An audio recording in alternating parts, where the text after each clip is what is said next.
ማርቆስ ወንጌል ምዕራፍ 16 ከቁጥር 15 ጀምሮ ያለውን ቃል በጌታ በኢየሱስ ስም አነበዋለሁ። እንዲህም አላቸው፣ ወደ ዓለም ሁሉ ሂዱ፣ ወንጌልንም ለፍጥረት ሁሉ ስበኩ። ያመነ የተጠመቀም ይድናል፣ ያላመነ ግን ይፈረድበታል። ያመኑትንም እነዚህ ምልክቶች ይከተሏቸዋል። በስሜ አጋንንትን ያወጣሉ፣ በአዲስ ቋንቋ ይናገራሉ፣ እባቦችን ይይዛሉ፣ የሚገድልም ነገር ቢጠጡ አይጎዳቸውም። እጃቸውን በድውዮች ላይ ይጭናሉ፣ እነርሱም ይድናሉ። ጌታ ኢየሱስ ክርስቶስ ከእነርሱ ጋር ከተናገረ በኋላ ወደ ሰማይ አረገ፣ በእግዚአብሔር ቀኝም ተቀመጠ ይላል። ቃሉን ጌታ መንፈስ ቅዱስ እንዲያበራልን እንጸልያለን። ጌታ ይባረክ። ቅዱስና ዘላለማዊ አባት እግዚአብሔር ሆይ በአንተ ጉልበት ብርታት በልጅህ በኢየሱስ ክርስቶስ ባደረከው ማዳን እኛን ከነበርንበት ከሞት መንደር ከደጋሚ ስፍራ ከጨለማ ያወጣህን ለክብር ያጭን እነሆ በዘላለም መዝገብ ላይ ስማችንን የጻፍክልን አምላካችንና አባታችን እግዚአብሔር እጅግ አድርጌ አመሰግናለሁ። የዘላለም ሕይወት ተስፋን የሰጠህን በውስጣችን እግዚአብሔር ሆይ መንፈስ ቅዱስን ደግሞ ያስቀመጥክ የዘላለም አባት እግዚአብሔር ሁሌ ደግሞ ዕለት ዕለት እግዚአብሔር ሆይ የምትመራን የምትጠብቀን የምትረዳን ከኛ ጋር ያለህ ጌታ ሆይ እናመሰግናለን። አባት ስለሆንከን ተመስገን፣ ስለራራህልን ተመስገን። እግዚአብሔር የዘላለም አባት ጌታ ሆይ ዛሬ ደግሞ ልጆችህን ልታስተምር በመካከላችን ስላለ መንፈስ ቅዱስ እናመሰግናለን። እግዚአብሔር ሆይ ይህንን ቃልህን ስንነጋገር በመንፈስ ቅዱስ ኃይል ወደ ልባችን እንዲፈስስ እግዚአብሔር ሆይ በጌታ በኢየሱስ ክርስቶስ ስም እንድትረዳን እኔ እጸልያለሁ። ይህ ሁሉ ሕዝብ ስለ ምድራችን የሚጸልይበትን እግዚአብሔር ሆይ አጀንዳ ስለምትሰጠን የምድራችን መሪ በቤተ ክርስቲያን እጅ ስለሆነ እግዚአብሔር ሆይ እናመሰግናለን። የትኛውም የአመፃ መሰዊያ ከዚህ ከዳነው ሕዝብ የተነሳ ከምድራችን ከምስራቁ ከምዕራቡ ከሰሜኑ ከደቡቡ በኢየሱስ ስም እንዲገለበጥን እጸልያለሁ። አባት ሆይ በምድሪቱ ላይ የምንናፍቀው የመንፈስ ተሐድሶ የመንፈስ ጉልበት እየመጣ ስላለ እናመሰግናለን። እግዚአብሔር የዘላለም አባት ጌታ ሆይ ሕዝብህ በፊትህ ከማለደ ሰራዊት ስለሚነሳ እግዚአብሔር ሆይ ስርዓት የማይዘው ትውልድ ስለሚነሳ እናመሰግናለን። ገንዘብ የማይዘው ትውልድ ስለሚነሳ ክብር የማይዘው ትውልድ ስለሚነሳ እናመሰግናለን። እግዚአብሔር ሆይ ስለ ወንጌል በኃይል የቀና ስለ ወንጌል ሁሉን ለመሆን የፈቀደ ትውልድ በምድራችን ላይ ስለምታስነሳ እናመሰግናለን። ምድር ሁሉ እግዚአብሔር የዘላለም አባት ጌታ ሆይ ጻድቃን ሲገዙ ስለምታል በቅዱሳን ላይ ክብርህ ስለሚመጣ እናመሰግናለን። የመንፈስህ ጉልበት በእጥፍ በእኛ ላይ ስለሚለቀቅ እግዚአብሔር ሆይ በኢየሱስ ስም እናመሰግናለን። በኑሯችን በሕይወታችን እግዚአብሔር ሆይ አንተ ብቻ እንድትታይ ደግሞ በኑሮና በሕይወት የሚያስደነግጥ የሚያስፈራ የሚናገር ድምፅ ያለው ኤልዛቤል መንፈስ ከምድራችን ኢትዮጵያ የተገለበጠ እንዲሆን ጸለይኩኝ። ኃያላን አይደንግጡ፣ ኃያላን ይስፉ። የአመፃን መሰዊያ የሚሰብሩ የአመፅን ጉልበት የሚያቃጥሉ በኃይል በወንጌል የታጠቁ እግዚአብሔር ሆይ በምድራችን ላይ አይድከሙ። ጀምረው የሚሄዱበት የመንፈስ ጉልበት ይብዛ።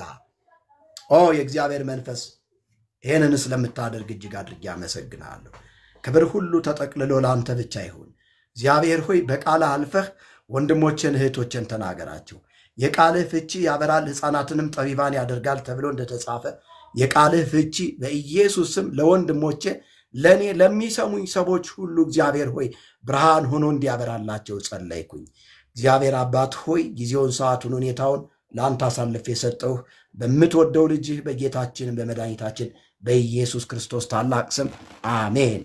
ኮፒ ሊንኩ ይቀጥል። የእግዚአብሔርን ሐሳብ እንነጋገርና በዛ ሐሳብ ላይ ደግሞ እኔ መወያየት እፈልጋለሁ የሚል ሰው ካለ መወያየት ይችላል ማለት ነው። እንግዲህ ርዕሱን እንደተመለከታችሁት ወንጌልን እንዴት እንመስክር ይላል። እንግዲህ መግቢያችን ላይ እንደተመለከታችሁት ብዙ ኦርቶዶክሳውያን ገብተው ወንጌልን መነጋገር የእግዚአብሔርን እውነት ማወቅ ሳይሆን የፈለጉት መሳደብ መራገም ነው የፈለጉት። ስለዚህ ለነዚህ ለተራጋሚዎች ለነዚህ ለተሳዳቢዎች ለነዚህ ተደባዳቢዎች ሰዎች ወንጌል ያስፈልጋቸዋልና ወንጌልን እንዴት እንመስክርላቸው የሚል ነው ርዕስ ያስቀመጥኩት ማለት ነው። ጌታ ኢየሱስን ካወቅንበት ጊዜ ጀምሮ እግዚአብሔር ከኛ የሚጠብቀው ወሳኝ እና ዋነኛ ነገር አለ። እሱ ምንድነው ከተባለ ወንጌልን ማድረስ ነው። ወገኖች ሆይ ወንጌልን ማድረስ የምስራች የሆነውን ወንጌል እንዴት ማድረስ እንደምንችል የእግዚአብሔር ቃል ይነግረናል ማለት ነው። የምስራች የሆነውን ወንጌል የምስራች እንደተናገራችሁ የድል ዜናም እንዳወራችሁ የሚል እናገኛለን በመጽሐፍ ቅዱሳችን ውስጥ።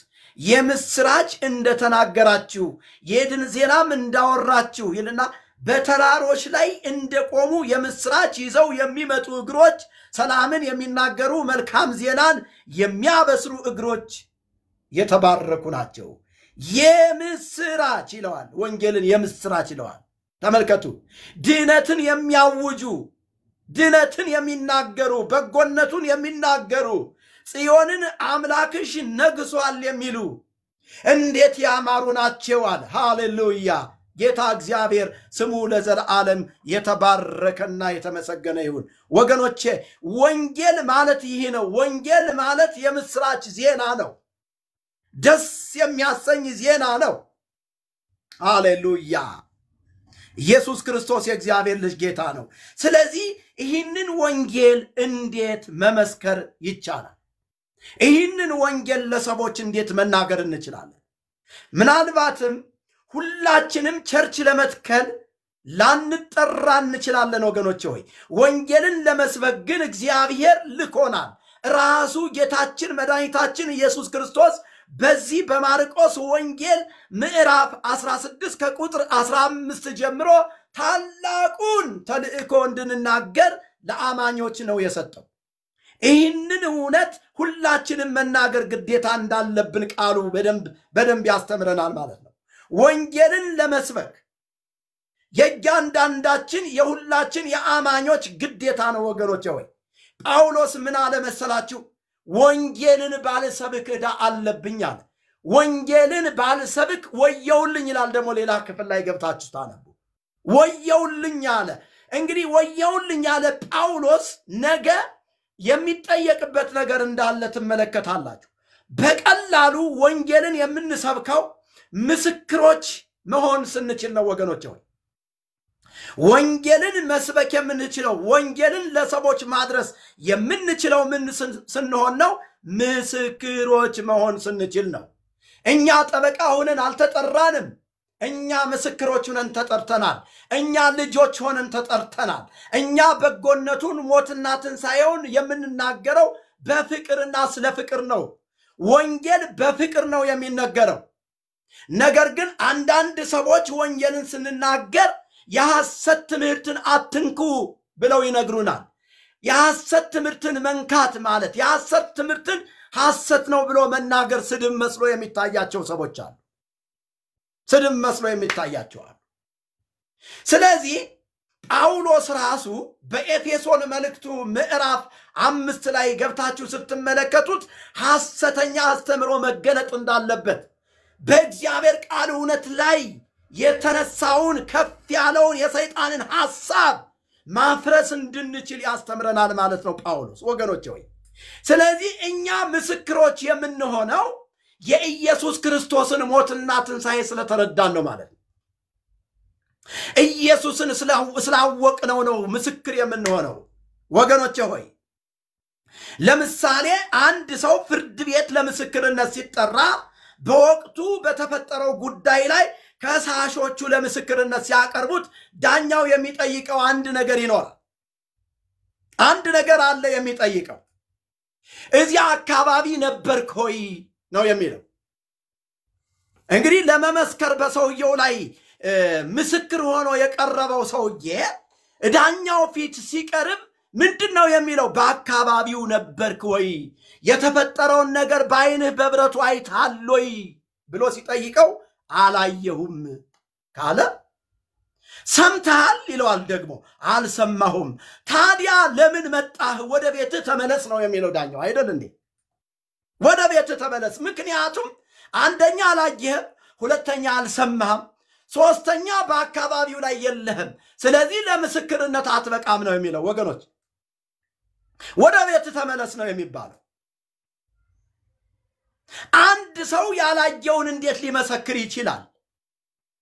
እኛ ግን መጽሐፍ እንደሚነግረን ዮሐንስም እንደጻፈልን ስለ ሕይወት ቃል ከመጀመሪያው የነበረውንና የሰማነው በዓይኖቻችንም ያየነውን የተመለከትነውን እጆቻችን የዳሰሱትን እናወራላችኋለን። ሕይወትም ተገለጠ፣ አይተንማል፣ እንመሰክርማለን። ከአብ ዘንድ የነበረውንም ለእኛም የተገለጠውን ሕይወት እናወራላችኋለን። አረ ክብር ለታረደልን በግ ለናዝሬቱ ለኢየሱስ ክርስቶስ ይሁን። ለእኛም የተገለጠውን ሕይወት ምን እንላችኋለን? እናወራላችኋለን። ሰው ይጠቅማል ብሎ የዓለምን ነገር ለማስተማር ከተጋ፣ ሰው ይጠቅመኛል ብሎ የዓለምን ነገር ከተማረ፣ ወገኖቼ ሆይ ኢየሱስ ወደ ምድር ሲመጣ ያየነውን የተረዳነውን የበራልንን ያንን ወንጌል መናገራችን ትክክል ነን ማለት ነው። ትክክል ነን፣ አልተሳሳትንም ማለት ነው ወገኖቼ ሆይ። ስለዚህ ይህንን እውነት ነው የምንነግራቸው። ይህንን እውነት ደግሞ በፍቅር ስለ ፍቅር እናወራለን ማለት ነው። ሃሌሉያ። ኢየሱስ ክርስቶስ ዘትማለም ወይም ወክመ ውእቱ እስከ ለዓለም። ኢየሱስ ክርስቶስ ትናንትና ዛሬ እስከ ለዘላለም ድረስ ጌታ ነው ወገኖቼ። ትናንትና በነቢያት የተናገረው እግዚአብሔር ዛሬም ይናገራል። ትናንትና ለአባቶቻችን ለነቢያት፣ ለሐዋርያት፣ ለካህናት ሲናገር የነበረው እግዚአብሔር ዛሬም ይናገራል። በብዙ ነገር ወበብዙ መክፈልት አይዳ እግዚአብሔር ለአበዊነ በነቢያቲዩም ትካት ወበዳሪስ መዋይል ዘነገረነ በወልዱ ዘረሰይ ወራሴ ለኩሉ ወቦቱ ፈጠሮ ለኩሉ። ትርጓሜው እንደዚህ ነው። በዕብራውያን መጽሐፍ ምዕራፍ 1 ቁጥር 1 ጀምሮ የምታገኙት ኃይለ ቃል ከጥንት ጀምሮ እግዚአብሔር በብዙ አይነትና በብዙ ጎዳና ለአባቶቻችን በነቢያት ተናግረው፣ ሃሌሉያ። አሁን ደግሞ ሁሉን ወራሽ ባደረገው በልጁ መጨረሻ በዚህ ዘመን ተናገረን ይላል። ወገኖቼ ኢየሱስ ክርስቶስ በማርቆስ ወንጌል ምዕራፍ 16 ቁጥር 15 ጀምሮ ዋናና ዋነኛ የሆነውን ነገር ነግሮን ነው የሄደ። ሄዶ ደግሞ በአብ ቀኝ ተቀመጠ ይላል። በአብ ቀኝ የተቀመጠ እኛ እንደራሴ ሆነን የክርስቶስ አምባሳደር ሆነን እንድንሰራ ነው። አሜን በሉ። ሃሌሉያ። አንተ የክርስቶስ አምባሳደር ነህ። አንቺ የክርስቶስ እንደራሴ ነሽ እህቴ። አሁን ኢየሱስ ክርስቶስ በአብ ቀኝ የተቀመጠው አንቺ እንድትሰሪ ነው፣ እኔ እንድሰራ ነው፣ አንተ እንድትሰራ ነው። ሌላ ምክንያት የለውም። ሃሌሉያ። ስለዚህ ትናንትና በአባቶቻችን ሁሉን ወራሽ አድርጎ በሰጠን በተናገረን በሱ ነው የምንናገረው። እኛም አፍ ሆነን ነው የምናወራው ወገኖቼ ሆይ። ሃሌሉያ። ኢየሱስ ወደ ምድር እንደመጣ ብዙዎች ሊያምኑ ይችላሉ። ብዙዎች ኢየሱስ ወደ ምድር እንደመጣ ያምናሉ። ክርስቶስ የመጣበት ዓላማ ወይም ደግሞ አጀንዳ ግን ብዙዎች አልገባቸውም። ክርስቶስ ከሰማየ ሰማያት እንደወረደ ከቅድስት ድንግል ማርያም እንደተወለደ ያምናሉ። ነገር ግን የመጣበትን ዓላማና ዋና አጀንዳ ግን ረስተውታል። ለምንድነው የመጣው? ለምንድነው ከሰማይ የወረደው? ለምንድነው ከድንግል ማርያም የተወለደው? ለምንድነው የተሰቀለው? ለምንድነው ስጋውን የቆረሰው? ለምንድነው ደሙን ያፈሰሰው? ለምንድነው ከሙታን የተነሳው ካልክ እኛን ለማጽደቅ ብሎ ነው የሚነግርህ። እኛን ለማጽደቅ ነው ይሄንን ዋጋ የከፈለው ኢየሱስ። ድራማ ለመስራት መስሎ የሚታያቸው ሰዎች በዘመናችን አሉ ወገኖቼ ሆይ። ኢየሱስ ለምንድነው የታረደው? ኢየሱስ ለምንድነው የሞተው? ኢየሱስ ለምንድነው ይህንን ሁሉ መከራ የተቀበለው? ይህንን ሰዎች ተሰውሮባቸው በጣም ብዙ ሲቅበዘበዙ ይታያሉ። በጣም ብዙ ጽድቅ ፈላጊዎች በምድራችን ኢትዮጵያ ሲንከራተቱ ይስተዋላሉ ወገኖቼ ሆይ። ኖ ኢየሱስ የመጣበትን ዋና ዓላማና አጀንዳ ካላወቅ አውቀህ ተረድተህ አውቀሽ ተረድተሽ አምነሽ የማትድኝ ከሆነ ኪሳራ ገጥሞሻል ማለት ነው እቴ ኪሳራ ገጥሞሃል ማለት ነው ይሄንን ነው ማወቅ ያለብህ ይሄንን ነው መስማት ያለብህ መጽሐፍ ሲናገር እምነት ከመስማት መስማትም በእግዚአብሔር ቃል ነው ይላል በእግዚአብሔር ቃል ነው የሰሙት ሰዎች ይህንን በመቀበላቸው ከኃጢአት እንዴት እንደሚድኑና ከእግዚአብሔር ጋር እንዴት እንደሚታረቁ እናስረዳቸዋለን እኛ እንነግራቸዋለን እናንተ ስላላችሁ ተስፋ ምክንያት ስለሚጠይቋችሁ ሁሉ መልስ ለመስጠት ሁሉ ጊዜ ተዘጋጃችሁ ሁኑ ኤኒታይም ምክንያቱም ሰዎች የሚነግሯቸውን ወንጌል ለመቀበል ልባቸው ሊከፈት ይገባል የምትነግሯቸውን ወንጌል ለመቀበል ልባቸው ሊከፈት ይገባል በመንፈስ ቅዱስ ላይ መደገፍ ያስፈልጋል ወንጌልን ስንመሰክር መንፈስ ቅዱስ በእኛ ላይ በኃይል እንዲመጣ ደግሞ አጥብቀን መጸለይ ያስፈልገናል ሃሌሉያ ክብር ለእግዚአብሔር ይሁን ወንጌልን እንዴት እንመስክር ወገኖቼ እጅግ ወሳኝ የሆነ ርዕስ ነው ይሄ ርዕስ እንዴት እንመስክር ወንጌልን እንዴት እንመስክር ነው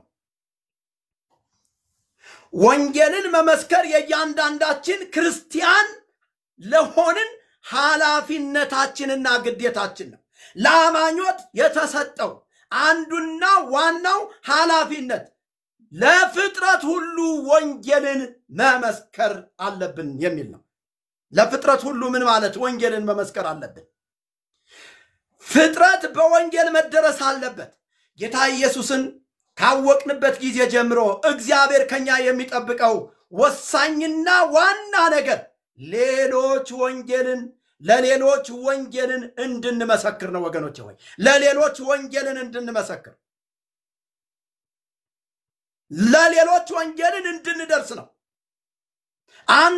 አንቺ ሁላችሁም ኃላፊነታችሁ ወንጌልን መመስከር ነው ወንጌልን መስበክ ነው ወገኖቼ ሆይ ቸርች መትከል አይደለም ቸርች መክፈት አይደለም አንዳንድ ሰዎች ቸርች ከፍቼ ይላሉ ቸርች አይከፈትም ወገኖቼ ሆይ ቢዝነስ አይደለም ቸርችን እናንተ ነን ወንጌልን ለፍጥረት ስንናገር ነው እግዚአብሔር ደስ የሚሰኘው ክብር ለእግዚአብሔር ሆይ አገልጋይ ሆኜ ወንጌልን ስለምዘምር ወንጌልን መመስከር አይጠበቅብኝም ወጥቼ ወንጌልን መመስከር አይጠበቅብኝም ብለው ሰዎቹ ቸርች ይከፍታሉ አይገርምም እኔ እኮ ችሎታ አለኝ አቅም አለኝ መስበክ እችላለሁ የመድረክ አያያዝ እችላለሁ ትወናውን እችልበታለሁ ማዜም እችላለሁ በአምልኮ ቅውጥ አድርጌ በቃ ሰውን ማንቀሳቀስ እችላለሁ ስለዚህ ቸርች ብከፍት ምን ችግር አለው የሚሉ ሰዎች አሉ አይ እጅግ በጣም ያሳዝናል እንዲህ አይነት አማኞች ካላችሁ ከስራችኋል ወገኖቼ ሆይ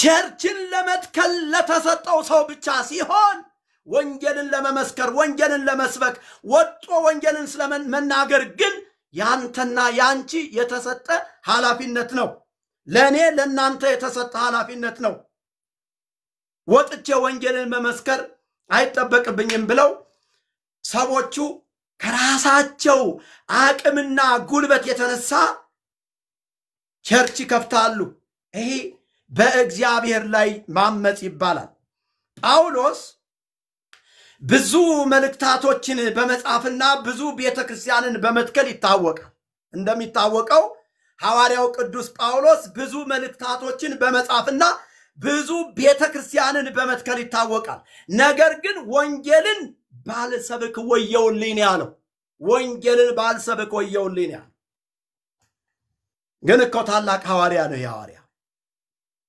ስለዚህ በቸርች ውስጥ በተለያየ አገልግሎት ውስጥ ልንሆን እንችላለን ወገኖቼ ነገር ግን ወንጌልን ካልሰበክን ወየውልን ወንጌልን ካልተናገርን ወየውልን ወገኖቼ ሆይ ወየው አለ ጳውሎስ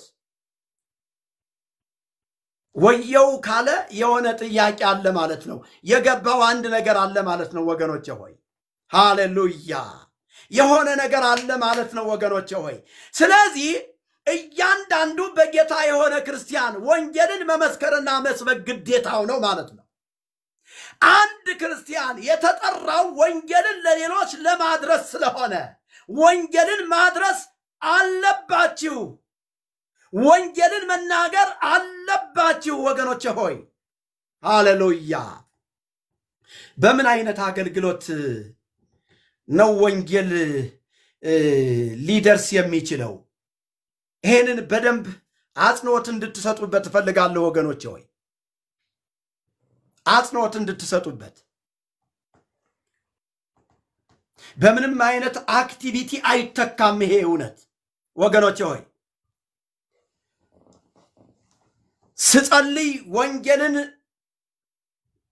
በጣም ብዙ ጊዜ ስጸልይ በጣም ቢዚ ስለሆንኩኝ በጣም ቸርች ላይ አገልግሎት ስለበዛብኝ ወንጌልን መመስከር አልቻልኩም ሚሉ ሰዎች አይታጡ። ጾም ጸሎት ገብቼ ብቻ ብዙ ምክንያቶች አሉ፣ ብዙ ሰበቦች አሉ። በጣም ይገርማል፣ በጣም ይገርማል። ምንም ከዚህ ጋር አይገናኝም ወገኖቼ ሆይ። ምናልባትም እያንዳንዳችሁ የምትሰሩበት የራሳችሁ መስሪያ ቤት ሊኖር ይችላል እኮ። መስሪያ ቤታችሁ ላይ እኮ ያልዳነ ሰው ሊኖር ይችላል። ጎረቤታችሁ ላይ ያልዳነ ሰው ሊኖር ይችላል።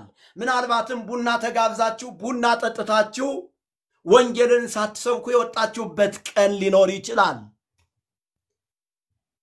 2 ዓመትና ከዚያ በላይ አንድ ኦፊስ ውስጥ ቁጭ ብላችሁ አጠገባችሁ ያለ ወንድም ወንጌል ሳትነግሩት ቀርታችሁ ሊሆን ይችላል። ይሄ ወየውልህ የሚያስብል ነው ወንድም፣ የምትሰማይ ከሆነ ወየው የሚያስብል ነው ይሄ። በተሰጠህ ዕድል ስለ ኢየሱስ ክርስቶስ አዳኝነት መናገር አለብህ። በተሰጠህ ጊዜ ስለ ኢየሱስ ክርስቶስ ሞትና ትንሣኤ መናገር አለብህ። መናገር አለባችሁ አሉ። አሁን በብዙ ሜጋ ቸርቾች ላይ የተመለከቷቸው እኔ ኳይር ውስጥ ነው ማገለግለው። ሌሎችም ልዩ ልዩ አገልግሎቶች አሉኝ። የዲያቆናት የፋይናንስ አገልግሎት ደርቤ ሰራለሁኝ። በእነዚህ መተካት ይችላል ብለው የሚያስቡ ሰዎች አሉ። ወንጌልን ላለመመስከር፣ ወንጌልን ላለመናገር ምክንያትና ሰበብ የሚያበዙ ሰዎች ይኖራሉ ወገኖች ሆይ። አያችሁ፣ በጣም የሚገርም እኮ ነው። ሰበብ አያስፈልግም። መጽሐፍ ሲናገር ምን ይላል መሰላችሁ? መልካሙን ስራችሁን አይተው በሰማያት ያለውን አባታችሁን ያከብሩ ዘንድ ብርሃናችሁ በሰው ሁሉ ፊት ይብራ። በምትንቀሳቀስበት ሁሉ፣ በምትጓዝበት ሁሉ ማንነት መናገር አለበት። ስለ ወንጌል በሄድክበት ስፍራ ሁሉ መናገር አለብህ እያለ ነው። እኔ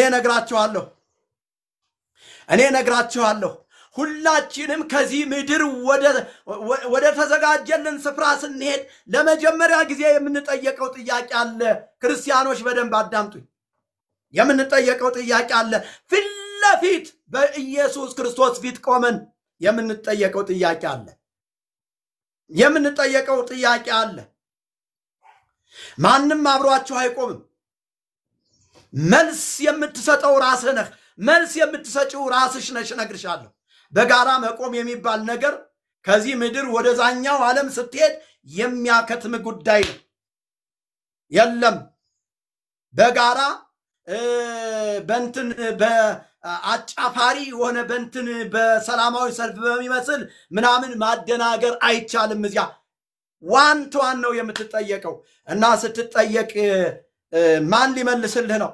ማን ሊመልስልሽ ነው? እቴ ማን ሊመልስልሽ ነው? በእግዚአብሔር ፊት ስንት ሰዎች በአንተ ምክንያት ድነዋል ብሎ ነው የሚጠይቅህ። ስንት ሰዎች በአንቺ ምክንያት ድነዋል? ስንት ሰዎች ጌታን ተቀብለዋል? ስንት ሰዎችን ወደኔ አምጥተሃል ወደ መንግስት ያፍልሳል ተብለህ ትጠየቃለህ ይሄ ምንም ጥርጥር የለውም ወገኖቼ ሆይ ይሄን ነው የምትጠይቁት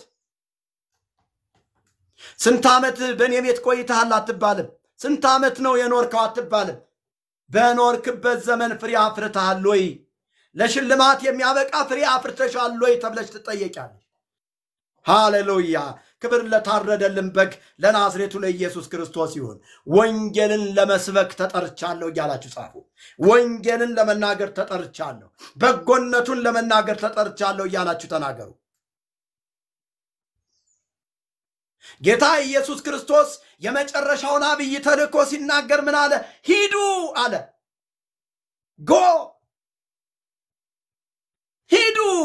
ሂድ ነው የተባልከው ወንድሜ ሆይ ሂድ ወደ ዓለም ሂድ ነው የተባልከው ወደ ዓለም መሄድ ምን ማለት ነው ወደ ዓለም መሄድ ወገኖች ሆይ አንዳንድ ሰዎች ኒውዮርክ አውሮፓ ካናዳ አውስትራሊያ ሌሎችን ሊያስቡ ይችላሉ ወደ ዓለም መሄድ ሲባል ሌሎችን ሊያስቡ ይችላሉ አይደለም እንደዛ አይደለም ወንጌልን ለመስበክ ሂድ ከተባልክ ጎረቤትህ ላይ መጀመሪያ ከቤትህ ከዛ ከጎረቤትህ ከዛ ደግሞ ከምትሰራበት መስሪያ ቤት ነው መሄድ የሚባለው ወዳጅ ሆይ ዓለም ከቤትህ ነው የሚጀምረው ያንተ ዓለም ያንቺ ዓለም ከጎረቤት ነው ያንተ ዓለም የምትሰራበት ኦፊስ ነው ያንቺ ዓለም ያንቺ ጓደኞች ናቸው አካባቢ ላይ ያሉ ሰዎችን ነው እነሱን ነው አንተ የምትደርሳቸው የምትሰብካቸው ዓለም ማለት አንተ በምትኖርበት አካባቢ ያልዳኑ ሰዎች ያሉበት ሰፈር ነው እሱ ነው ወገኖች ሆይ ማርቆስ ምዕራፍ 16 ቁጥር 19 ቀጠለና ጌታ ኢየሱስ ይህንን ከነገራቸው በኋላ ያመኑትንና አምነው ወንጌልን ለመስበክ በሄዱ ሰዎች አምስቱን ምልክቶች ነግራቸዋል አምስቱን ምልክቶች እንደሚከተላቸው ይነግራቸዋል ከዚያ ጌታ ኢየሱስ ይህንን ከተናገረ በኋላ ወደ ሰማይ አረገ ይላል ይህንን ከተናገረ በኋላ ምን አለ ወደ ሰማይ አረገ ይላል በክብር ማለትም የመጨረሻ ንግግሩ ሂዱ ካለ በኋላ ወደ ሰማይ አረገ አምስቱን ምልክቶች ተናግሮ በስሜ አጋንንትን ያወጣሉ በአዲስ ቋንቋ ይናገራሉ እባቦችን ይይዛሉ የሚገድል ነገር ቢጠጡ ማይጎዳቸውም ይሄን ከነገራቸው በኋላ ምን አለ የመጨረሻ ንግግሩ ሂዱ አለ ተቀመጡ አይደለም ያለው ሂዱ ነው ያለው ከዛሳ በእግዚአብሔር ቀኝ ተቀመጠ እሱ የተቀመጠው ለምንድነው አንተ እንድትሰራ እሱ የተቀመጠው ለምንድነው አንቺ እንድትሰሪ ሃሌሉያ ጌታ ለዘላለም የተባረከ ይሁን ስለዚህ ከዚህ ቃል የተነሳ ወገኖቼ ሆይ ኢየሱስ የተናገራችሁን ምስክር ሆናችሁ ለመሄድ የምትችሉበትን አቅም እግዚአብሔር ይጨምርላችሁ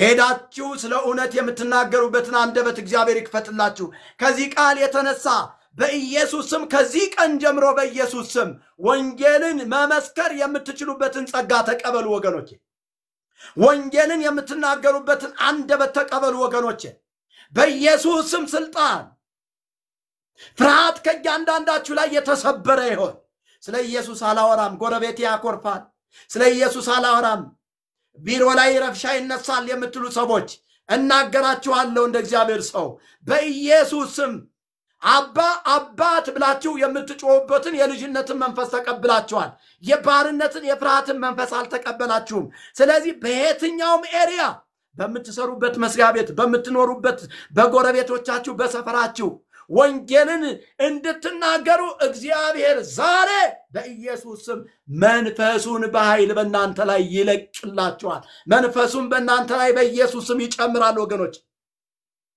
ስለ እግዚአብሔር ቃል ሲነገር ብዙ ጊዜ ሰዎች ይደነብራሉ ኢቭን አማኞች እንኳን ይደነብራሉ ይጠፋሉ ስለዚህ በጣም ብዙ ሰዎች ሳፖርት ማድረግ ነበረባችሁ እኔ ስናገር ኮፒ ሊንክ ማድረግ ነበረባችሁ እኔ ሳወራ በጣም ብዙ ሰዎች መትጋት ነበረባችሁ፣ እየወጣችሁ ሂዳችኋል እና ጌታ ይባርካችሁ ለማለት ነው የምወደው እኔ። ምንም ችግር የለም። ግን አንድ ሰው ይሄንን ቃል ሰምቶ ያርፋል ብዬ አምናለሁ። ቃሉ ዘለዓለማዊ ስለሆነ፣ ቃሉ ሕያው ስለሆነ፣ ቃሉ ጉልበት ያለው ስለሆነ፣ ቃሉ በሁለት በኩል የተሳለ ስለታማ ሰይፍ ስለሆነ ወገኖች ጌታ ይባረክ። እንደ አምላካችን እንደ እግዚአብሔር ያለ ማንም የለም። እንደ ኢየሱስ ያለ ማንም የለም ወገኖቼ። ኢየሱስ ነው ደሙን ያፈሰሰላችሁ። ኢየሱስ ነው ስጋውን የቆረሰላችሁ። ስለዚህ ስለ ኢየሱስ መናገር ይጠበቅብናል። በተሰጠን ዕድል በተሰጠን ጊዜ ስለ ኢየሱስ ማውራት ይጠበቅብናል። ጌታ ለዘላለም የተባረከ ይሁን። ወስብሐት ለእግዚአብሔር። አነሳስቶ ላስጀመረን አስጀምሮ ላስፈጸመን ለኃያሉ ለልዑል እግዚአብሔር ክብርና ምስጋና አምልኮትና ጌትነት ከምድር እስከ አርያም ድረስ ለእርሱ ብቻ ይሁን። ተባረኩልኝ። በዚህ በተነጋገርነው ነገር ላይ መወያየት የሚፈልግ ሰው ካለ እድሉን እሰጠዋለሁ፣ እንወያያለን። ጌታ ይባረክ። እሺ እኔ ልጀምር ወገን። ኦኬ ያው ወንጌል መስክሩ እያልከ ነበርና ከላይም ርዕሱ ወንጌል እንዴት እንመስክር ነው የሚለው። ያው እንግዲህ ልክ ከሆነ አንተ ለእኔ ትመሰክርልኛለህ ማለት ነው። ያስኬዳል? ልቀጥል? ኦኬ እኔ አሁን አንተ ወንጌል የምትለው እንዳጠቃላይ ሃይማኖት የምትለው ወንጌልን ለመስከር እንትኔን ላስቀምጥላ የኔን ጥያቄና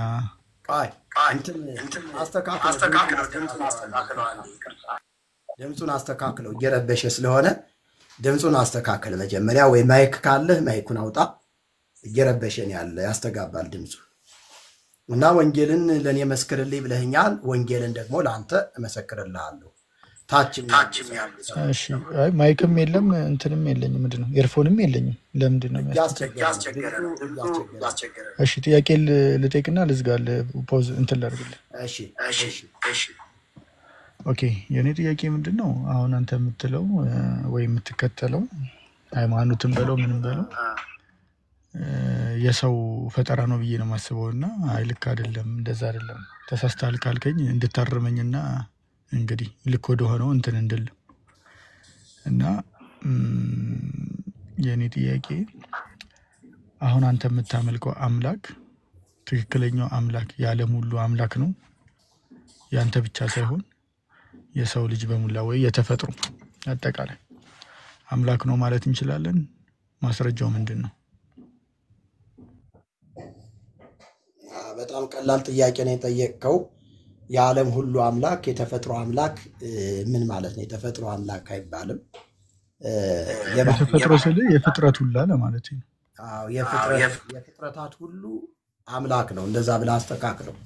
ነዋ በግዑ ለእግዚአብሔር ዘይሐትት ኃጢአተ ዓለም ወልዱ ለቡሩክ ከሳቴ ብርሃን። እነሆ የዓለሙን ሁሉ ኃጢአት የሚያስወግድ የእግዚአብሔር በግ ብሎ ዮሐንስ የሰበከው ኢየሱስ ክርስቶስ ይባላል። ኢየሱስ ክርስቶስ በስጋ የተገለጠ አምላክ ወሰብ ነው። ኢየሱስ ክርስቶስ በስጋ የተገለጠ አምላክ ወሰብ ነው። አምላክ ወሰብ ማለት ፍጹም አምላክና ፍጹም ሰው ማለት ነው። ኢየሱስ ክርስቶስ እግዚአብሔር አብ ሰውን ከመውደዱ ከትልቅ ፍቅሩ የተነሳ ውድ ስጦታ አድርጎ የሰዎችን ኃጢአት ለማስወገድ ብቃት ያለው ሊቀ ካህናት እንደሆነ የታመነ ጻድቅ የሆነ እንደሆነ ይናገራል። ስለዚህ ኢየሱስ ክርስቶስ ምን መሰለህ፣ አይ ከባይብል ሳይሆን ከሆነ አዳምጥ፣ አትረብሽ። አንደኛ ድምፁ ይረብሻል። እኔ እያወራሁ ተደርበህ አታወራ። እኔ አላወራሁም፣ አንተ ስታወራ። መጽሐፍ ቅዱስ የእግዚአብሔር ቃል ሲናገር በሁለተኛ ቆሮንቶስ መጽሐፍ ምዕራፍ 5 ቁጥር 14 ላይ በደንብ እየመዘገብክ ያዘው። ቁጥሩን ስሰጥህ እየመዘገብክ ጭንቅላት ላይ ያዘው፣ ወይ እስክሪብቶ ካለ ጻፍ። ሁለተኛ ቆሮንቶስ መጽሐፍ ምዕራፍ 5 ቁጥር 14 ላይ ኢየሱስ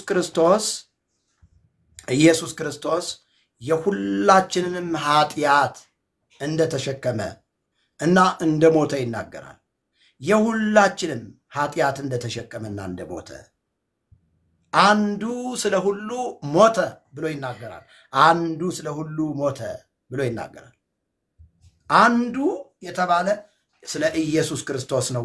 አንዱ ብሎ የሚነግረን መጽሐፉ በእርሱ የሚያምን ሁሉ የዘላለም ሕይወት እንዲኖረው እንጂ እንዳይጠፋ ይላል። ከዛ የት ስፍራ ላይ? ዮሐንስ ወንጌል ምዕራፍ 3 ቁጥር 16 ላይ በእርሱ የሚያምን ሁሉ ምን እንዲል?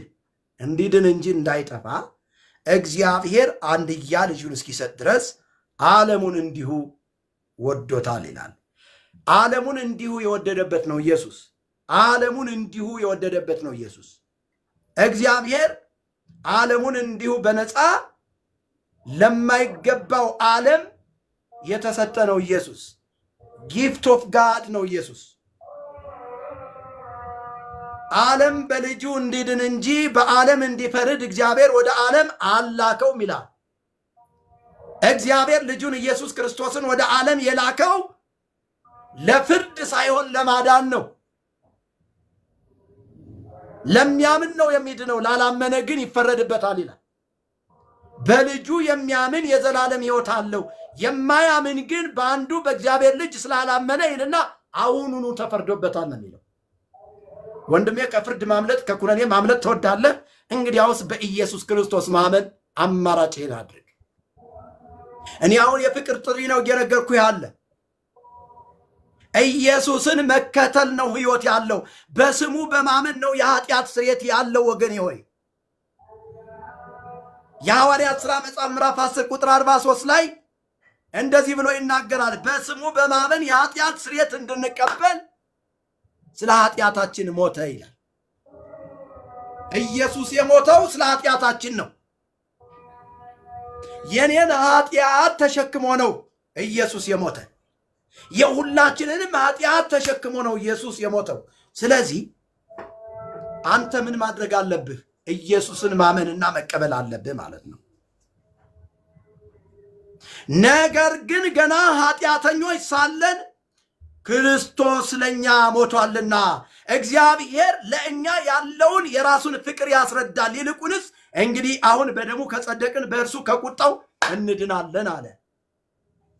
የእግዚአብሔር ቁጣ የነደደበት ነው ኢየሱስ። የእግዚአብሔር ቁጣ፣ የእግዚአብሔር የቁጣ እሳት በምህረት የተቀየረበት ነው ኢየሱስ ወዳጄ ሆይ። ስለዚህ አሁን ዋናው ትልቁ ነገር ሰው ኢየሱስ የሚባለውን ጌታ እንደሞተ እንደተቀበረ እኛን ለማጽደቅ ደግሞ ከሙታን መካከል ተለይቶ እንደተነሳ ሲያምን ይድናል። ለዚህ ነው ጳውሎስ በኤፌሶን መልእክቱ ኤፌሶን መጽሐፍ ምዕራፍ 2 ቁጥር 8 ላይ ሲናገር ጸጋው በእምነት አድኗችኋል፣ ይህም የእግዚአብሔር ስጦታ ነው እንጂ ከእናንተ አይደለም፣ አንተ ባደረከው አስተዋጽኦ አትድንም እያለ ነው። ማንም እንዳይመካ ከስራ አይደለም፣ የምትመካበት ስራ አያድንህም።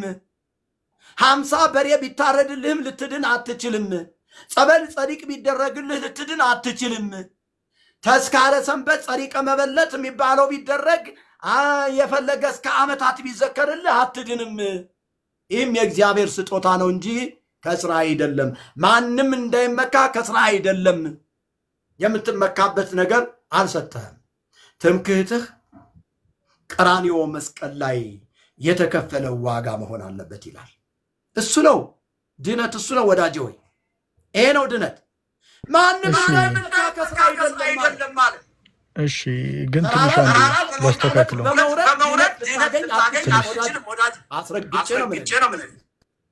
አስረግጬ ነው የምነግርህ። ኢሳይያስ በምዕራፍ 53 ቁጥር 5 ላይ ሲናገር እንደዚህ ብሎ ተናገረ። በእርሱ ቁስል እኛ ተፈወስን አለ። በመገረፉ ቁስል ነው እኛ የተፈወስነው። በመገረፉ ቁስል ነው እኛ የተፈወስነው። ስማይ በደንብ። እሱ ስለ መተላለፋችን ቆሰለ፣ ስለ በደላችን ደቀቀ፣ የደህንነታችን ተግሣጽ በሱ ላይ ነበር አለ። አይገርምም? ኢሳይያስ ገና ኢየሱስ ከመምጣቱ አስቀድሞ በመንፈሰ ትንቢት ተረድቶ ከ700 ዓመት የኔ ጥያቄ እሱ አይደለም ወንድሜ ፕሊስ አንዴ ሐሳቤን እንድታገኘው አንዴ አዳምጠኝ እሱ ስለበደላችን አዳምጠኝ በሱ ላይ ነበር ለእርሱ ቁስል እኛ ተፈወስን ወበእንተ ኃጣውኢነ ውእቱ ተሰቅለ ዲበ ዕፅ ከመ ያሕይወነ ማጣውኢነ ይለዋል ታችን አዳምጥማ ግድ የለም ልንገር ወንጌል ስበከይ ብለኛል ሰምተህ መቀበል ያንተ ድርሻ ይሆናል መናገር ደግሞ የኔ ድርሻ ነው ወዳጄ አለ መቀበልም ያንተ ድርሻ ነው መቀበልም ያንተ ድርሻ ነው ኢየሱስ በመዋዕለ ሥጋዌው ሲያስተምር ዘይፈቅድ ይጸመደኒ ያጥብ ወይትለወኒ ያለ የሚወደኝ ይከተለኝ ዘያፈቅር አለ ነፍሱ ለይግድፋ በእንቲአየ ይረክባ አንተ በግዙ ብትል በሁሉ ብትል በደም ባርጌ ነው ማጠጣ አረ እግዚአብሔር የተባረከ ይሁን ምንም ችግር የለብኝ ስለዚህ የሚወድ ነው ኢየሱስን የሚከተለው መዳን የሚፈልግ ነው ኢየሱስን የሚከተለው መዳን ካልፈለግ አንተ ሁሉ ጊዜ የሌባውን ድምጽ እየሰማህ ትቅበዘበዛለህ ሌባው ደግሞ ሊሰርቅ ሊያርድ ሊያጠፋ እንጂ ስለሌላ አልመጣም አለ ኢየሱስ ሲናገር እኔ ግን ሕይወት እንዲሆንላቸው እንዲበዛላቸው መጣሁኛል ወይኔ በጌታ አንዳንድ ሰዎች ተደርባችሁ ስታወሩ ግን ትንሽ አይደብራችሁ አማኝም ብትሆኑ በእውነት አሁን አንተ ማን ነው ዳግማዊ ነው ማን የምትባል ሰው የኔ ያወራው ያን አስወረድኩ አንተ ደግሞ ተደርበ የምታወራው ምንድነው ይሄ እኮ የእግዚአብሔርን ሐሳብ መታገል እኮ ነው በእውነቱ ቆይ እስቲ ታችሁ ረድና ቆይ አማኝ ከሆንክም በኋላ ወራት መጣል እረ በጌታ በኢየሱስ ይሄ እኮ በእውነቱ ነው ጎበዝ አማኝ ከሆንክ ታብታብ ነው የሚደረገው እሺ ታብታብ ኮፒ ሊንክ ነው የሚደረገው ዝም ብለህ እንዴው እንደ ጦጣና እንደ ዝንጀሮ ለምን ትዘላለህ እግዚአብሔር ምህረት ያርግልህ እኔ በእውነት ነው አይደለም እንዴ መስክርልኝ አለ እየመሰከርኩለት ነው ታች ያሉ ሰዎች ደግሞ መስማት ይፈልጋሉ የኩክን የለሽ በሽታ ገብቶባቸው ጆሮአቸው ተደፍነዋል ስለዚህ ጆሮአቸውን የሚጠርግ የእግዚአብሔር ቃል ነው እየተናገርኩ ያለው ወዳጅ ደንዝዘው እኮ ነው ያሉ ገዳም ለገዳም እየሄዱ እየቆረቡ እየተደገመባቸው እየተጨሰባቸው በሽታ ውስጥ እኮ ነው ያሉ ወገኖቼ አትራሩም እንዴ ሌባው ሊሰርቅ ሊያርድ ሊያጠፋ እንጂ ስለሌላ አይመጣም እኔ ግን አለ ኢየሱስ ሕይወት እንዲሆንላችሁ ከዛሳ ደግሞ እንዲበዛላችሁ እንዲትረፈረፍላችሁ መጥቷል ኢየሱስ የመጣው ሕይወት እንዲሆንልንና እንዲበዛልን እንዲትረፈረፍልን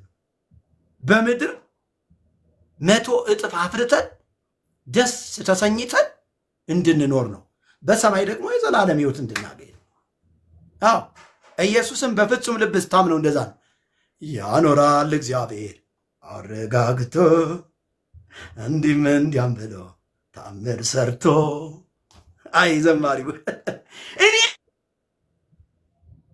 ኢየሱስ ሲያኖር አንደላቆ የሚያኖር አባት ነው ያለኝ ወንጌልን ነው መስበከው ፋይናንሱ ከየት ይምጣ አላውቅም ግን ይመጣል ተገዶ ለልጄ ብሎ ማንቁርቱን አስይዞ ያስመጣዋል ከየትም ይሁን ከየት ያኖራል እግዚአብሔር እመነው ያኖራል ሃሌሉያ ስለዚህ ወንጌልን መስክርልኝ ይላልክ ሰውዬ ወንጌል ስለ ኢየሱስ ነው ወንጌል ስለ ኢየሱስ ነው ተባረኪ ሰላም በእውነት ስጦታ የምትሰጡ ሰዎች የገባችሁ ሰዎች ናችሁ ማለት ነው አዎ የገባችሁ ሰዎች ናችሁ አዎ እኔ የሆነ ቦታ አይቼ አንበሳው እያለ ሲገባ አልኩኝ ከዛ እንትኑን አየሁ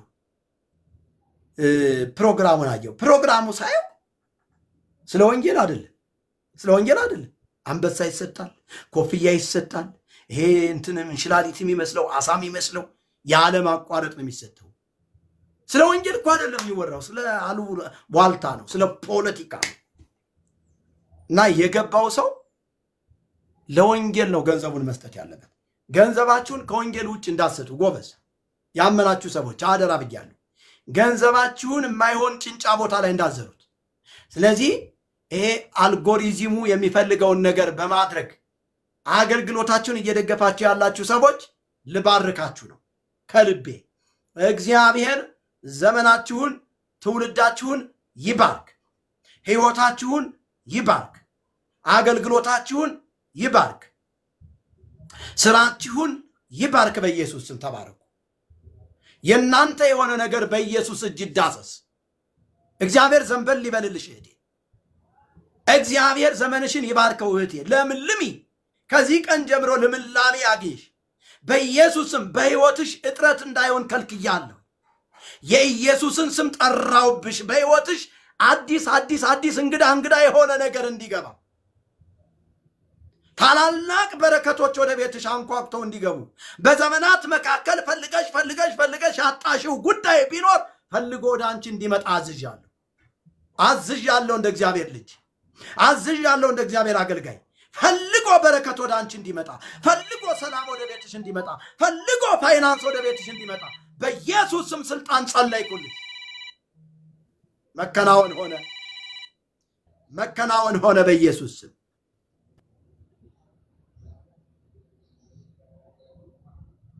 ኒሃሱ ላስታንታሩስ ታንታራባ በኢየሱስ ጭንገፋን ሰብሬአለሁ። በኢየሱስ ባዶነትን ሰብሬአለሁ። በኢየሱስ መተትን ሰብሬአለሁ። ድግምትን ሰብሬአለሁ። በጌታ በኢየሱስ ከሕይወትሽ ላይ እጥረት ተመቷል። እግዚአብሔር በዘመንሽ አይተሽው የማትጋሽቶልሻል። ተቀበይ እህቴ። እንደ እግዚአብሔር ሰው የተናገርኩኝ። ሃሌሉያ። ስሙ ለዘለዓለም የከበረና የተመሰገነ ይሁን። እግዚአብሔር ዘመናችሁን ትውልዳችሁን ይጠቀምበት። መጽሐፍ ሲናገር እኔ እውነትና ሕይወት መንገድም ነኝ፣ በእኔም በቀር ወደ አብ የሚመጣ የለም አለ። በቃ የለም ከተባለ የለም ነው።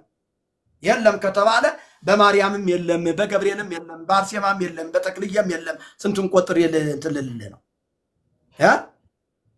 በአንድ ዮሐንስ፣ በሁለት ታዲዮስ፣ በሶስት ባታ፣ በአራት ወልድ ነጎድጓድ፣ በአምስት አቦ፣ በስድስት ቁስቋም፣ በሰባት ሥላሴ፣ በስምንት ኪሮስ፣ በዘጠኝ ቶማስ፣ በ10 መስቀል፣ በ11 ሐና፣ በ12 ዘራ ሚካኤል፣ በ13 ዘራ ብሩክ፣ በ14 ግብረ ምራዊ፣ በ15 እስጢፋኖስ፣ በ16 ኪዳነ ምሕረት፣ በ17 ማንድነው አምጡልኝ እስቲ በ17 እንትን ወይኔ እስጢፋኖስ፣ በ18 የማነ ብርሃን፣ በ19 ገብርኤል፣ በ20 ህንጽታ፣ በ21 ማርያም፣ በ22 ደቅሲዮስ፣ በ23 ጊዮርጊስ፣ በ24 ተክለ ሃይማኖት፣ በ25 መርቆሪዎስ፣ በ26 ቶማስ፣ በ28 መርቆሪዎስ፣ በ28 አማኑኤል፣ በ29 ባለ እግዚአብሔር፣ በ30 ማርቆስ።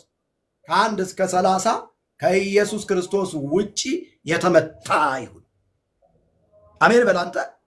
ከ1 እስከ 30 የተተበተበ ትብታብ ተነስቷል።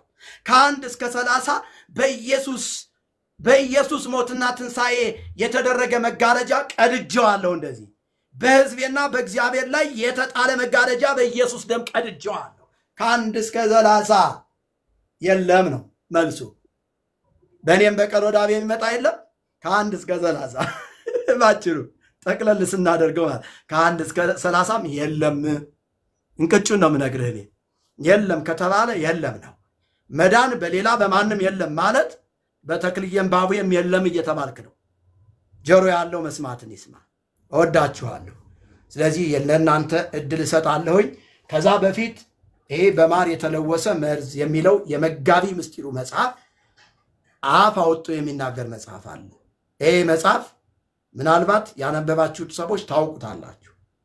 እንደ እግዚአብሔር እንደ አምላካችን መልካም ፈቃድ ይሄ በማር የተለወሰ መርዝ የሚባል መጽሐፍ በኦሮምኛ ቋንቋ ተተርጉሟል። በትግረኛም እየተተረጎመ ነው ያለ። ስለዚህ የአማርኛው መጽሐፍ ስላላለቀ አሁን ወደ 800 ኮፒ ምናምን በእጃችን ስላለ ይህንን መጽሐፍ ገዝታችሁ እንድትጠቀሙበት። በመናፍስቱ ዓለም ድብቅ ሚስጥር ታርጌት ተደርጎ የተጻፈ መጽሐፍ ነው። በመናፍስቱ ዓለም ድብቅ ሚስጥር ይሄ ቀንድ ያለው ነገር ምንድነው? ይሄን ወንጌላውያን አማኞች ማወቅ አለባቸው። ስለዚህ ለወንጌል አማኞች ለስልጠና፣ ለወንጌል ስርጭትና ለጸሎት እጅግ ወሳኝ መጽሐፍ ነው። ለስልጠና፣ ለወንጌል ስርጭትና ለጸሎት ለወንጌል አማኞች ይጠቅማል። ላላመኑ ሰዎች ደግሞ አይወላችሁ ይሄንን መጽሐፍ አንብበው ወደ ጌታ መንግስት ለመምጣት አይችሉም። እስካሁን ባለው እንግዲህ ወደ 403 ሰዎች ጌታ ኢየሱስን የሕይወታቸው አዳኝ አድርገው በዚህ መጽሐፍ ተቀብለዋል። በማር የተለወሰ መርዝ በመጋቢ ምስጢሩ መዝገቡ የተጻፈ በማር የተለወሰ መርዙ የክህደትና የስህተት ትምህርቶችን ወክሎ ነው የቀረበው። ባጭሩ ማሩ የእግዚአብሔርን ቃል ነው የሚያሳየው። እማር ወሶከር ይጥዕመኒ ለአፉየ መዝሙር 119:19 ላይ ገብታችሁ ስታነቡ ቃል ለጉሮሮ የጣፋጭ ነው ከማርና ከወለላ ይልቅ ለአፍ የጣፈጠኝ ያለ ልበ አምላክ ዳዊት። ወገኖቼ ቃሉ ነው ማሩ የሚያመላክተው። በደንብ ስታነቡት ትገረሙበታላችሁ። ይህ መጽሐፍና ይሄ መጽሐፍ ያንዱ መጽሐፍ ዋጋ 260 ብር ነው። አይገርምም? 260 ብር ነው። ስለዚህ ይሄንን መጽሐፍ በመግዛት አንደኛ ወደፊት ለፊት ለማሳተመው መጽሐፍ ከኔ ከጎኔ ትቆማላችሁ ማለት ነው። ሁለተኛ እናንተ ዕውቀትን ትገበያላችሁ ማለት ነው። ሶስተኛ ወንጌልን ትሰራላችሁ። ቤታችሁ ቁጭ ብላችሁ ይሄን መጽሐፍ ውጭ ሀገርን ብትሆኑ 5 መጽሐፍ ብትገዙኝ እኔ በታማኝነት መጽሐፉን ለሰሜን ኢትዮጵያ አደርስላችኋለሁ። ቤታችሁ ቁጭ ብላችሁ እናንተ ወንጌልን ትሰራላችሁ። ስለዚህ እስኪ ይሄን መጽሐፍ እገዛለሁ የሚል ሰው አንድ ቁጥር ያሳየኝ። ከዛ እንወያያለን። ተባረኪ ሰላምዬ። ሰላም ተባረኪ። ጸጋ ይብዛልሽ። እሺ እታች አማኝ ከሆነ አይ ተው አትዋሹ። ኦርቶዶክሳውያን አትዋሹ። እታች አንዳንድ ቁጥር እየጻፋችሁ ያላችሁ ሰዎች እኔ ከአንዱ ውጪ ሌላው እየዋሸ ይመስለኛል። ሪኩዌስት ላኩልኝ ላስገባችሁ። እሺ ሪኩዌስት ላኩ። 6 ቁጥር የሚጽፍም አለታች። ተው አትዋሹ። ውሸት ኃጢአት ነው። አንተ እንኳን የምትገዛ አይመስለኝም። መግባትን አልከለክልም። ሐሳብክን ትናገራለህ። ግን አሁን መጽሐፍ እንትን እያለ ነው። እሺ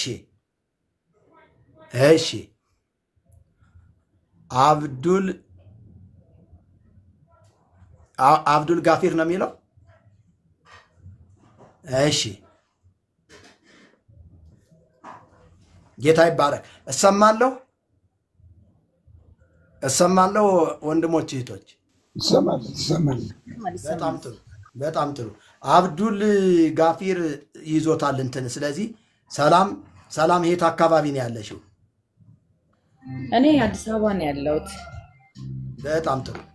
ስለዚህ ይሄን መጽሐፍ እንዳደርስልሽ ብዬ ነው። በውስጥ መስመር ትጽፊልኝ ወይ? አዎ እነግርሃለሁ በውስጥ። በጣም እግዚአብሔር ዘመንሽን ይባል። አሜን። ተባረክ አንተ።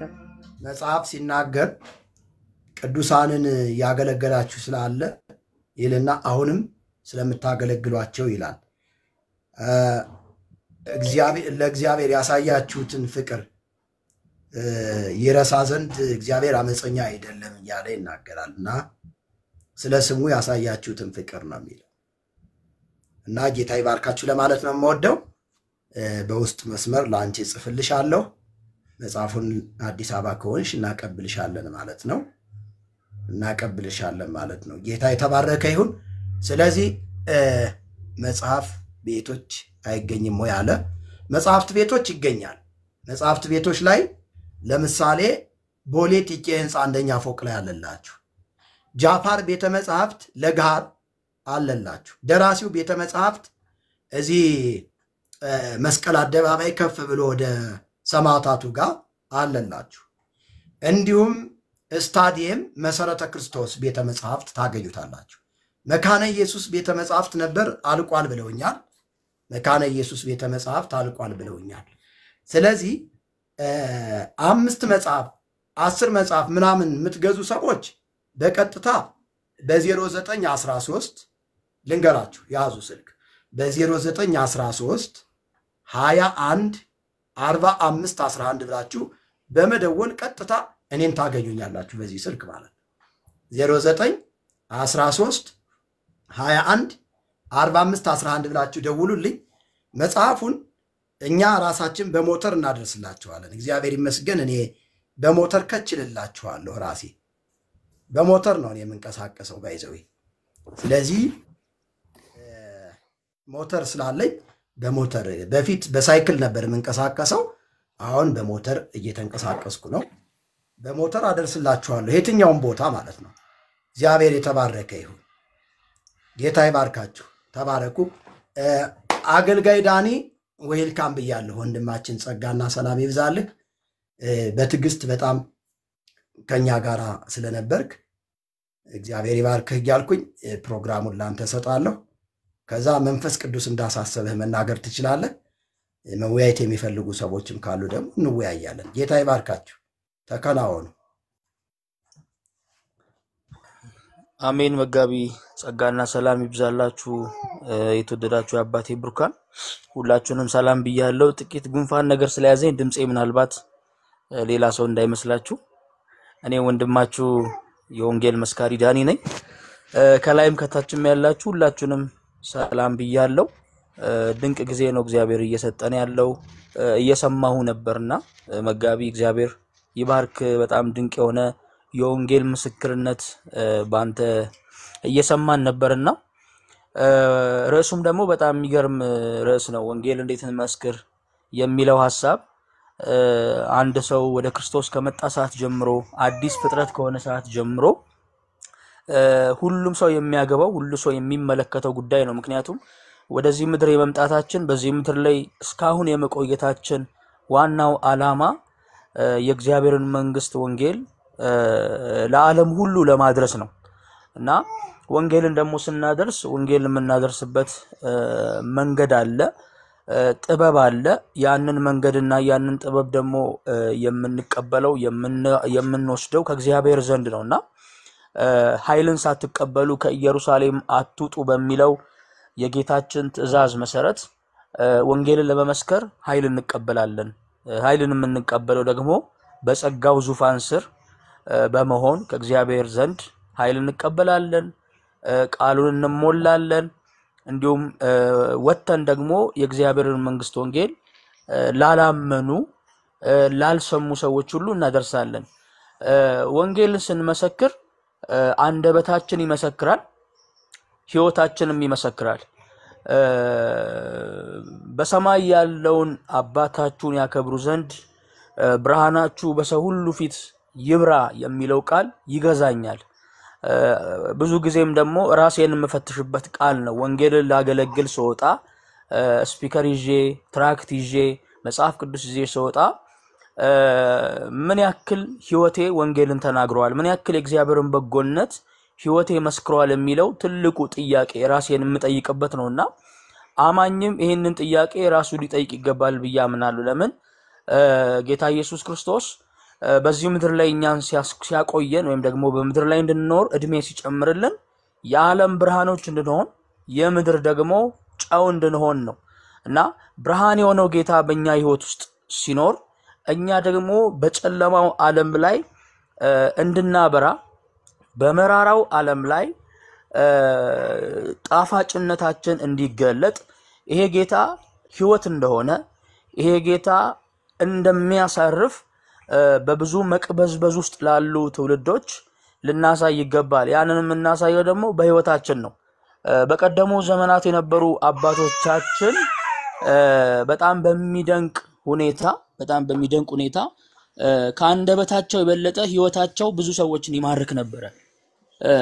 ኢቭን የሚንቀሳቀሱበት ቦታ ሁሉ ጴንጤ መሆናቸው የጌታ ልጅ መሆናቸው በብዙ ይመሰክር ነበር። በእርግጥ ዛሬም በጣም እግዚአብሔር የሚሰራባቸው በሕይወታቸው በብዙ ቅድስና በብዙ እግዚአብሔርን በመፍራት የሚመላለሱ አሉ። የለም ብዬ መደምደም በፍጹም አልፈልግም። ግን ራሳችንንም በዛው ልክ እያየን በእግዚአብሔር ፊት ራሳችንን እየመዘንን በእግዚአብሔር ቃል እየመዘንን ወንጌልን ልንመሰክር ይገባል። አሁን ያለንበት ዘመን ያው ትንሽ ነገሮች ድብዘዝ ያሉበት ታይም ነውና ይሄን ድብዝዝ ባለው ጊዜ ላይ ደግሞ መንፈስ ቅዱስ በረዳልክ ወንጌልን ላላመኑ ሰዎች አምነውም ደግሞ መቀበል ላልቻሉ ሰዎች ሁሉ ጊዜ የመመስከር ግዴታ አለብንና አንድ ነገር እናገራለሁ ቅድም አንድ ቃል በጣም ስትናገር እየገረመኝ ነበርና የእግዚአብሔር ጸጋ ሰዎች በሃይማኖት ብዛት ሊያገኙ ወደማይችሉት መዳን ያቀርባል የእግዚአብሔር ጸጋ ሰዎች በመልካም ምግባር ሊያገኙት ወዳልቻሉት መዳን ያቀርባል ምክንያቱም ጸጋ ሰው የማይችለውን የሚያስችል ነው ጸጋ ሰው ሊያገኘውና ሊቀበል የማይችለውን ነገር እግዚአብሔር እንዲሁ በነፃ በልጁ በክርስቶስ ኢየሱስ በማመን ያዘጋጀልን ነፃ ስጦታ ነው ለዛ ነው መጽሐፍ ቅዱስ ቅድም መጋቢ አንድ ቃል እየተጠቀሰ ነበርና ዮሐንስ ወንጌል ምዕራፍ 3 ቁጥር 16 ላይ እግዚአብሔር አምላክ አንድያ ልጁን እስከ መስጠት ድረስ ዓለምን እንዲሁ ወደደ ይላል እንዲሁ ነው የተወደደው ታውቃላችሁ እንዲሁ በቃ ማለት ዳኒጋ እግዚአብሔር ሲመጣ የሚያስወድድ ማንነት አግኝቶበት እኮ አይደለም እኔን እግዚአብሔር ሲወደኝ የሆነ በቃ ደስ የሚል ማዕዛ ኖሮኝ ደስ የሚል የሚስብ ማንነት ኖሮኝ እግዚአብሔር ዋው ዳንዬ ብሎ የሚገርምበት ማንነት ኖሮኝ ሳይሆን እንዲሁ ወደደኝ ይገርም ነው እንዲሁ ነው ወደደኝ በቃ እንደውም ሉቅጠር ካልኩኝ ኃጢያቴን ነው የምቆጥረው እንደውም ሉቅጠር ካልኩኝ በእኔ ላይ ያለውን አመጻ ነው የምቆጥረው ግን እግዚአብሔር ምን አደረገ በልጁ በክርስቶስ ኢየሱስ ፍቅሩ ለኔ ገለጠ ሁሉ ጊዜ በየአደባባዮቹ ስቆም የምመሰክረው አንድ ቃል አለ ዮሐንስ ወንጌል ምዕራፍ 15 ቁጥር 13 ላይ እንደዚህ የሚል ቃል አለ ነፍሱን ስለ ወዳጆቹ ከመስጠት ከዚህ የሚበልጥ ፍቅር ለማንም የለውም እናንተ በጣም ይገርማል እኮ የእግዚአብሔር ፍቅር የተገለጠው አንድ ልጁን ኢየሱስን እስከ መስጠት ነው ኢየሱስ ክርስቶስ ደግሞ እላይ ሆኖ በሰማይ ሆኖ እወዳቸዋለሁ የሚል የፍቅርን መልእክት ልኮ አይደለም ራሱ ወደ ምድር መጣ በግርግም ተወለደ በተናቀ ስፍራ ዛሬ እኮ እናንተ አማርጠን ነው ምንተኛው ታውቃላችሁ ዛሬ እናንተ አማርጠን ነው እኮ ምንበላው ከጁሱ ከጥሬ ስጋው ከሽሮ ከምስር ወጡ ከምኑ ከበቃ ከሚመቹ ነገሮች አማርጠን ለጨጓራዬ ለጉበቴ ለኩላሊቴ ብለን አማርጠን ነው ምንጠቀመው ኢየሱስ ክርስቶስ ግን በሰው አምሳል መጣ እናንተ ራሱን ባዶ አደረገ ኢቭን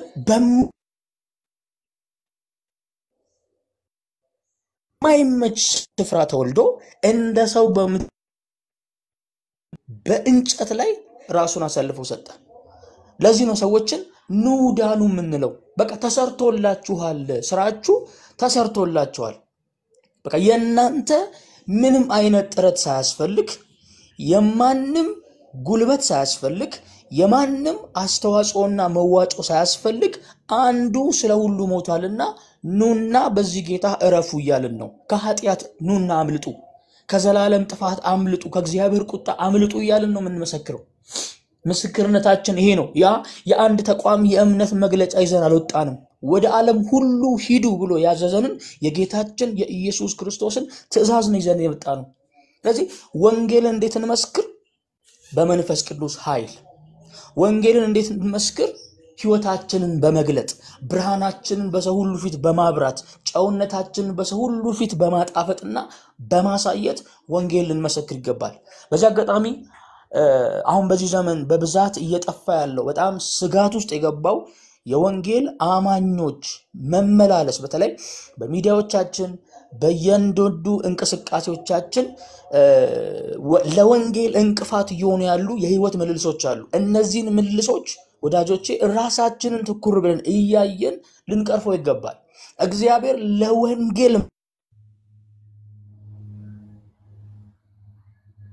መንገድ አድርጎ ፈጥሮን እኛ ለወንጌል እንቅፋት ይሄንን ማለት ፈልጋለሁ ምናልባት ከስሩ የሆናችሁ እምታዳምጡኝ ኦርቶዶክሳውያን ካላችሁ መግባት ትችላላችሁ ስለ ወንጌል መነጋገር እንችላለን ወንጌል ስለ ልጁ ስለ ኢየሱስ ክርስቶስ ስለሆነ ወንጌል ስለ ልጁ ስለ ኢየሱስ ክርስቶስ ነው በወንጌል ውስጥ ሐዋርያቶች አሉ ነቢያቶች አሉ መላእክቶች አሉ ምናልባትም ደግሞ ብጽዕት ድንግል ማርያም በወንጌል ውስጥ አለች ነገር ግን ወንጌላችን ስለ አንዱ ጌታ ስለ ኢየሱስ ክርስቶስ ነው ስለዚህ ምናልባት በወንጌል ዙሪያ መመካከር የምትፈልጉ መወያየት የምትፈልጉ ሰዎች ካላችሁ በራችንም ክፍት ነው መግባት ይችላልላችሁ ገስት ላይ ምክንያቱም አንድ ነገር አምናለሁ መጽሐፍ ቅዱስ እንደሚናገረው የመዳን ሰዓት አሁን ነው። ከዚህ ሰዓት በኋላ ምን እንደምንሆን አናውቅ። የመዳን ሰዓት፣ ንስሐ የመግባት ሰዓት፣ ከእግዚአብሔር ጋር የመታረቂያው ሰዓት ይህ ሰዓት ነው። ምክንያቱም ሚዲያዎች ላይ ብዙ ጊዜ እየሰማን ያለ ነው። ሰዎች በብዙ አይነት ነገር እየሞቱ ነው ያሉት፣ እያመለጡ ነው ያሉት። የንስሐ ጊዜ እንኳን ሳያገኙ ከእግዚአብሔር ጋር የምታረቁበት ወደ እግዚአብሔር የሚመለሱበት ጊዜ እንኳን ሳያገኙ እየጠፉ ያሉበት ታይም ነው ያለ ነው። በቃ ሞት ቀላል የሆነበት ሰዓት ነው ያለ ነው። ስለዚህ እግዚአብሔር ይሄንን እድል ሲሰጣችሁ እንድትጠቀሙበት በእውነት አደራ አላችኋለሁ። መዳን ደግሞ በሌላ በማንም የለም። እንድንበት ዘንድ ከሰማይ በታች የተሰጠን እግዚአብሔር አምላክ ለሰው ልጆች ሁሉ የሰጠው ሳይለይ፣ ቋንቋ ሳይለይ፣ ዕውቀት ሳይለይ፣ የኑሮ ደረጃ ሳይለይ ሰው ለተባለ ፍጥረት ሁሉ እግዚአብሔር የሰጠው አንድ መድኃኒት አለ። አንድ መድኃኒት ታውቃላችሁ። አንዳንድ መድኃኒት ከሆስፒታል የሚገዙ መድኃኒቶች ሀብታምን ብቻ የሚመለከቱ ናቸው። ድሃው አቅም የለውም ያንን ለመግዛት። እግዚአብሔር ግን የሰውን ፍጥረት በሙሉ አንድ ያደረገበት አንድ መድኃኒት አለ። ሁሉ ሊቀበለው የተገባ የኃጢአት መድኃኒት፣ ሁሉ ሊቀበለው የሚገባ ወደ አብ መግቢያ መንገድ ጌታ ኢየሱስ ክርስቶስ በዮሐንስ ወንጌል ምዕራፍ 14 ላይ እንደተናገረ እኔ እውነትም ሕይወትም መንገድም ነኝ አለ። በእኔ ካልሆነ በቀር ማንም ወደ አብ ሊመጣ የሚችል የለም አለ። በቃ መግቢያው አንድ ነው። ለድሃው፣ ለሀብታሙ፣ ለተማረው፣ ላልተማረው፣ ገንዘብ ላለው፣ ለሌለው ጋጀ አንድ በር ነው ያለው። አንድ በር፣ ጓሮ መግቢያ የለውም። ይሄ በር የጓሮ መግቢያ የለውም። ይሄ በር በሙስና የሚገባበት ሌላ ቪአይፒ በር የለውም። አንድ መግቢያ ያለው እርሱ ኢየሱስ ክርስቶስ ይባላል። ይህንን ኢየሱስ ክርስቶስ እንድትቀበሉ በቤታችሁ እንድታነግሱት ጥሪ እናደርግላችኋለን። ለዚህ ነው መጽሐፍ ቅዱስ ሲናገር ይሄን ቃል እናገርና ምናልባት የሚወያዩ ሰዎች ካሉ ኢንቫይት አደርጋለሁ። በሮሜ መጽሐፍ ምዕራፍ 10 ላይ ሲናገር እንደዚህ ይላል፣ ኢየሱስ ጌታ እንደሆነ፣ ሃሌሉያ፣ ኢየሱስ ጌታ እንደሆነ በአፍ ብትመሰክር እግዚአብሔር ከሙታን እንዳስነሳው በልብ ብታምን ትድናለህ ይላል። ሃሌሉያ። ይሄ ነው በቃ የወንጌል አማኝ ስብከታችን ይሄ ነው።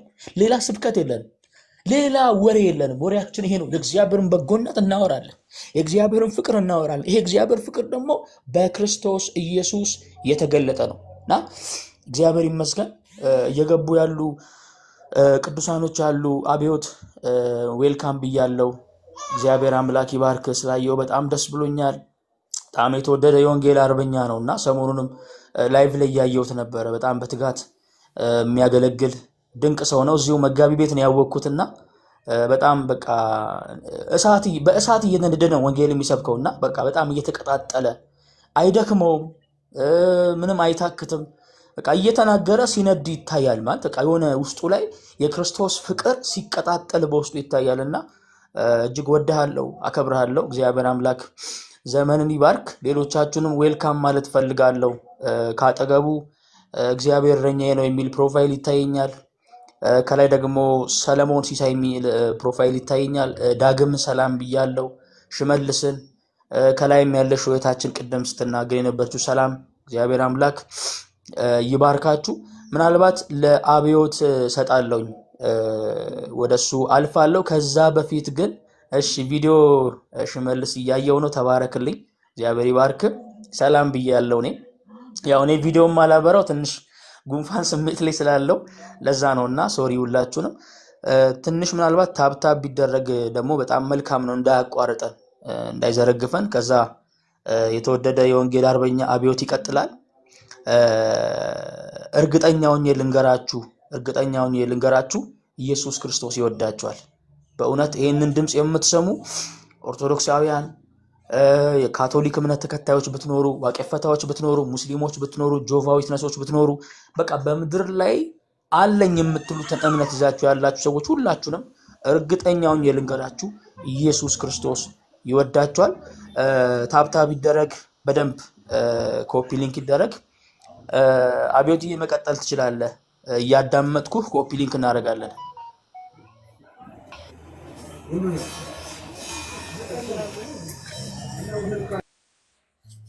የተወደዳችሁ በክርስቶስ በኢየሱስ ክርስቶስ ደም ከእግዚአብሔር ጋር የታረቃችሁ የኢየሱስን ደም እናንተ ላይ በማግኘቱ ልጆቼ ያላችሁ እግዚአብሔር ክብር ምስጋና ለሱ ይሁን። እንደዚህ ብዬ ልጀምር። በኤፌሶን መጽሐፍ ምዕራፍ 1 ቁጥር 4 በክርስቶስ በሰማያዊ ስፍራ በመንፈሳዊ በረከት ሁሉ የባረከን የክርስቶስ አምላክና አባት ይባረክ። በእውነት ለዚህ ጊዜ ለዚህ ሰዓት ያበቃልን እንዲሁም በመካከላችን የሚገኘውን ሁለትም ሆናችሁ ሶስት በስሜ በተሰበሰባችሁ እኔ በመካከላችሁ እገኛለሁ ብሎ ያለንን ጌታ ክብር ምስጋና አምልኮና ስግደት ለእርሱ ብቻ ይሁን።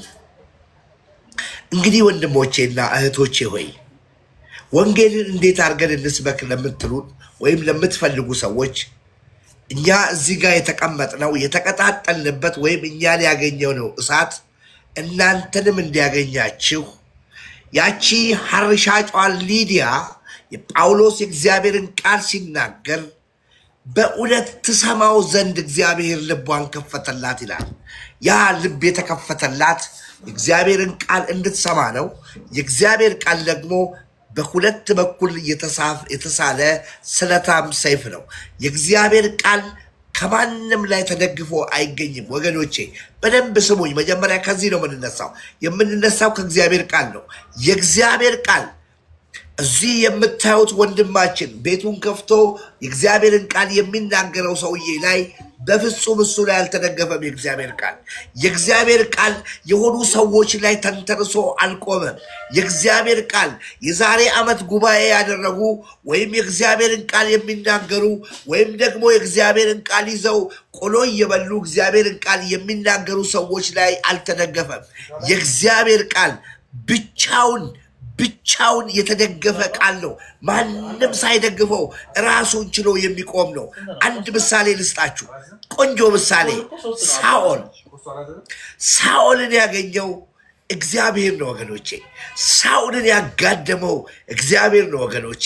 አሳዳጁን፣ ገዳዩን፣ አሳሪውን የያዘ የሚፈለገውን ነገር አድራጊውን ራሱ እግዚአብሔር ነው ያገኘው። ለዚህ እኮ ነው እግዚአብሔር እናንተ ባትናገሩ ድንጋይ ስለኔ ተነስቶ ያወራል አለ። ሁለተኛውን ነገር ደግሞ ልንገራችሁ። መጽሐፍ ቅዱስ ያለቀ ነው፣ አንጨምርበትም። ሁለት ነገሮችን ዛሬ እናወራለን። ሁሌ ነው የምናገረው። ሁለት ነገሮችን የማይሻሩ ዲዲሞስ ቶማስ የጠየቃቸው ዮሐንስ ምዕራፍ 14 ላይ እና ዮሐንስ ምዕራፍ 20 ላይ ቶማስ በጣም የሚገርሙ ጥያቄዎችን ጠይቋል። ዛሬ ተአምራትን የምትፈልጉ፣ ዛሬ ምልክትን የምትሹ፣ ዛሬ ድንቅ ነገሮችን የምትፈልጉ፣ ዛሬ የሆነ ነገር ይፈጠር ብላችሁ ሰማይን ቀና ያላችሁ ምልክት የምትፈልጉ ሰዎች፣ ዛሬ እኔ የሆነ ነገር እፈልጋለሁ የምትሉ ሰዎች በደንብ አድርጌ አስረግጬ ልንገራችሁ። ከዮናስ በስተቀር ማንም ሰው ከእንግዲህ በኋላ ምንም ምልክትን አያይም። ምልክትን አታዩ። ለምን? ምልክት በዮናስ አብቅቷል። ዮናስ በአሳ ነባሪ 3 ቀንና 3 ሌሊት እንደቆየው እግዚአብሔር ልጅ ኢየሱስ ደግሞ እንዲሁም በምድር በአፈር ውስጥ እንደሚቆይ መጽሐፍ ቅዱስ ተናግሯል። ከዚህ ውጭ ግን ሌላ ምልክትን አታዩ። አሁን በቀጥታ መጽሐፍ እንደዚህ ነው የሚለው፣ ኃጢአት በአንዱ ባለመታዘዝ ወደ ሰው ልጅ ሁሉ ገብቷል። ወይም ደግሞ ሰው በኃጢአቱና በበደሉ ሞት ነው። እኔ ያንን ሰው ብቻ ነው የምፈልገው። ዛሬ የምፈልገው እኔ በበደሌና በኃጢአቴ ሙት ነኝ። ከእግዚአብሔር ተለይቼ ነው የምኖረው። በኃጢአቴ ምክንያት ወደ እግዚአብሔር መቅረብ አልቻልኩም። ምን ይሻለኛል? ተቸገርኩ ለሚል ሰው ብቻ ነው ዛሬ የእግዚአብሔርን ቃል የምናገረው። አንተ በኃጢአትና በበደል ሙት የሆንክ ሰው መጽሐፍ ቅዱስ እንደዚህ ይናገራል። በኤፌሶን መጽሐፍ ምዕራፍ 2 ቁጥር 1 እንደዚህ ይላል፣ እናንተ በኃጢአታችሁና በበደላችሁ ሙታን ነበራችሁ የተባልነው እኛ የዳንን ሰዎች ነን። እዚህ ውስጥ በክርስቶስ ኢየሱስ ድኛለሁ ያለ ሰው ነበራችሁ እየተባልን ነው።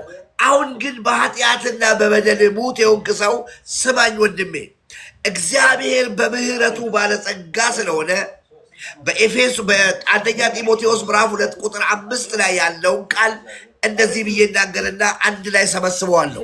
የአንደኛ ጢሞቴዎስ ምዕራፍ 2 ቁጥር 5 እንደዚህ ይላል። በደንብ ስሙኝ ወገኖቼ፣ ስተት ከተናገርኩ ከመጽሐፍ ቅዱስ ነው የማነበው። ያዙ። አንደኛ ጢሞቴዎስ ምዕራፍ 2 ቁጥር 5 አንድ እግዚአብሔር አለና። እዚህ ጋር በደንብ እንዲገባችሁ ነው የምፈልገው ወገኖቼ። እኔ ኃጢአተኛ ነኝ የምትሉ ሰዎች፣ እኔ በደለኛ ነኝ የምትሉ ሰዎች፣ እኔ ከነ ኃጢአቴ ነው ያለሁት የምትሉ ሰዎች፣ ከኃጢአት መንጻት የምትፈልጉ ሰማይ ምድር የራቀባችሁ ችግር ላይ ያላችሁ ሰዎች እባካችሁን የእግዚአብሔርን ቃል እንኩ። የእግዚአብሔርን ቃል ልስጣችሁ። አንድ እግዚአብሔር አለና፣ አንድ እግዚአብሔር አለና በሰውና በእግዚአብሔር መካከል ደግሞ መካከለኛ አንድ አለ። ምን አለ? በኃጢአተኛውና በቅዱሱ እግዚአብሔር መካከል መካከለኛ ያስፈልጋል። ለምን ካላችሁ ይሄ ኃጢአተኛው ይሄ በደለኛው ሰው ከእግዚአብሔር ጋር መታረቅ አይችልም። መታረቅ የማይችልበት ዋነኛ ምክንያት ኃጢአተኛ ስለሆነ፣ እግዚአብሔር እስካላችሁ ቅዱስ ስለሆነ ወገኖች፣ ቅዱስ ስለሆነ እግዚአብሔር ቅዱስ አምላክ ነው። ሰው ኃጢአተኛ ነው፣ በደለኛ ነው። የስጋውንና የልቦናውን ፍቃድ እያደረገ የሚኖር ነው። ሰው ኃጢአተኛ ነው፣ ጨለማ ውስጥ የሚኖር ነው፣ በጨለማ ውስጥ የሚመላለስ ነው። ለምን ካላችሁ የስጋውንና የልቦናውን ፍቃድ እያደረገ ስለሚኖር፣ ከፍጥረቱም የቁጣ ልጅ ስለሆነ። እግዚአብሔር እስካላችሁ ግን ኃጢአት ምን እንደሆነ የማያውቅ አምላክ ነው። በጣም ቅዱስ ነው ስንል ሰውን ቅዱስ እንደምንለው አይደለም ወገኖቼ። እግዚአብሔር ከፀሐይ በ7 እጥፍ በሚበልጥ ብርሃን ውስጥ ብቻውን ታምኖና ታፍሮ የሚገኝ አምላክ ነው። ቅዱስ ነው ስንል እንደዚሁ ዝም ብለን ለማለት አይደለም የምንለው። እውነተኛ ቅዱስ ነው አምላክ። ስለዚህ እንዴት አደረገ መሰላችሁ? ይሄ የሰማይ አምላክ ሰማይና ምድርን የፈጠረ አምላክ ሰውን ማዳን ፈለገ። ሰውን ማዳን ሲፈልግ ግን አንድያ ልጁን ወደ ምድር ላከ። በልጁ በኩል ቅዱስ አምላክ ነው። የእግዚአብሔርን ቅድስና የሚመጥን ነው ወገኖቼ። በልጁ በኩል ስታዩት የእግዚአብሔርን ቅድስና የሚመጥን ነው። ራሱም እግዚአብሔር ነው። የእሱን ቅድስና መመጠን የሚችል አንድያ ልጁ ነው ወደ ምድር የተላከው። ቅድስናው አንሊሚትድ ስለሆነ፣ ቅድስናው እግዚአብሔርን ስለሚመጥን። አሁን በደንብ ስሙኝ። አንድ ሰው ተነስቶ ሰውንና እግዚአብሔርን ማስታረቅ የማይችልበት ዋነኛ ምክንያት የእግዚአብሔርን ጽድቅ መመጠን ስለማይችል ነው። ዛሬ ሰዎች በጣም ትላልቅ ሰዎች አሉ። በጣም አንቱ የተባሉ ሰዎች አሉ። አንገት ደፍተው የሚሄዱ ሰዎች አሉ። ስለ ጽድቅ እንጂ ስለ ሌላ ነገር የማያወሩ ሰዎች አሉ። እነዛ ሰዎች ወገኖቼ የእግዚአብሔርን ጽድቅ መመጠን አይችሉም። የእግዚአብሔርን ጽድቅ ማስተካከል አይችሉም። ከእግዚአብሔር ጽድቅ ጋር ሊስተካከሉ አይችሉም። የእግዚአብሔርን ጽድቅ መመጠን የሚችለው ልጁ ኢየሱስ ክርስቶስ ብቻ ነው። ስለዚህ በመጀመሪያም ቃል ነበረ፣ ቃልም በእግዚአብሔር ዘንድ ነበረ፣ ቃልም እግዚአብሔር ነበረ ብሎ ዮሐንስ ወንጌል ምዕራፍ 1 ቁጥር 14 ላይ ቃልም ጸጋንና እውነትን ተሞልቶ በእኛ አደረ ብሎ ያለው የሰውን መመጠን የሚችል ለኃጢአት መሞት የሚችል ፍጹም ሰው የሆነ። ስለዚህ ይሄ ከድንግል ማርያም የተገኘው ስጋና ደም ፍጹም ሰውን መመጠን የሚችል፣ አያችሁ አይደለ? መመጠን የሚችል ነገር ግን በአወላለዱ ደረጃ እንኳን ብንሄድ ሳይንስን ያልተከተለ ማንም ሰው በምርምር በትምህርት ሊያገኘው የማይችል ጸጋንና እውነትን ተሞልቶ በእኛ አደረ፣ በእኛ አደረ። ተመልከቱ። በዕብራውያን መጽሐፍ ምዕራፍ 10 በዕብራውያን ምዕራፍ 10 ቁጥር 6 ይሁን 5 አካባቢ ላይ ከእንግዲህ መስዋዕትን አልፈልግም አለ። የሚቃጠል መስዋዕትን መባል እኔ ምንም ነገር አልፈልግም አለ።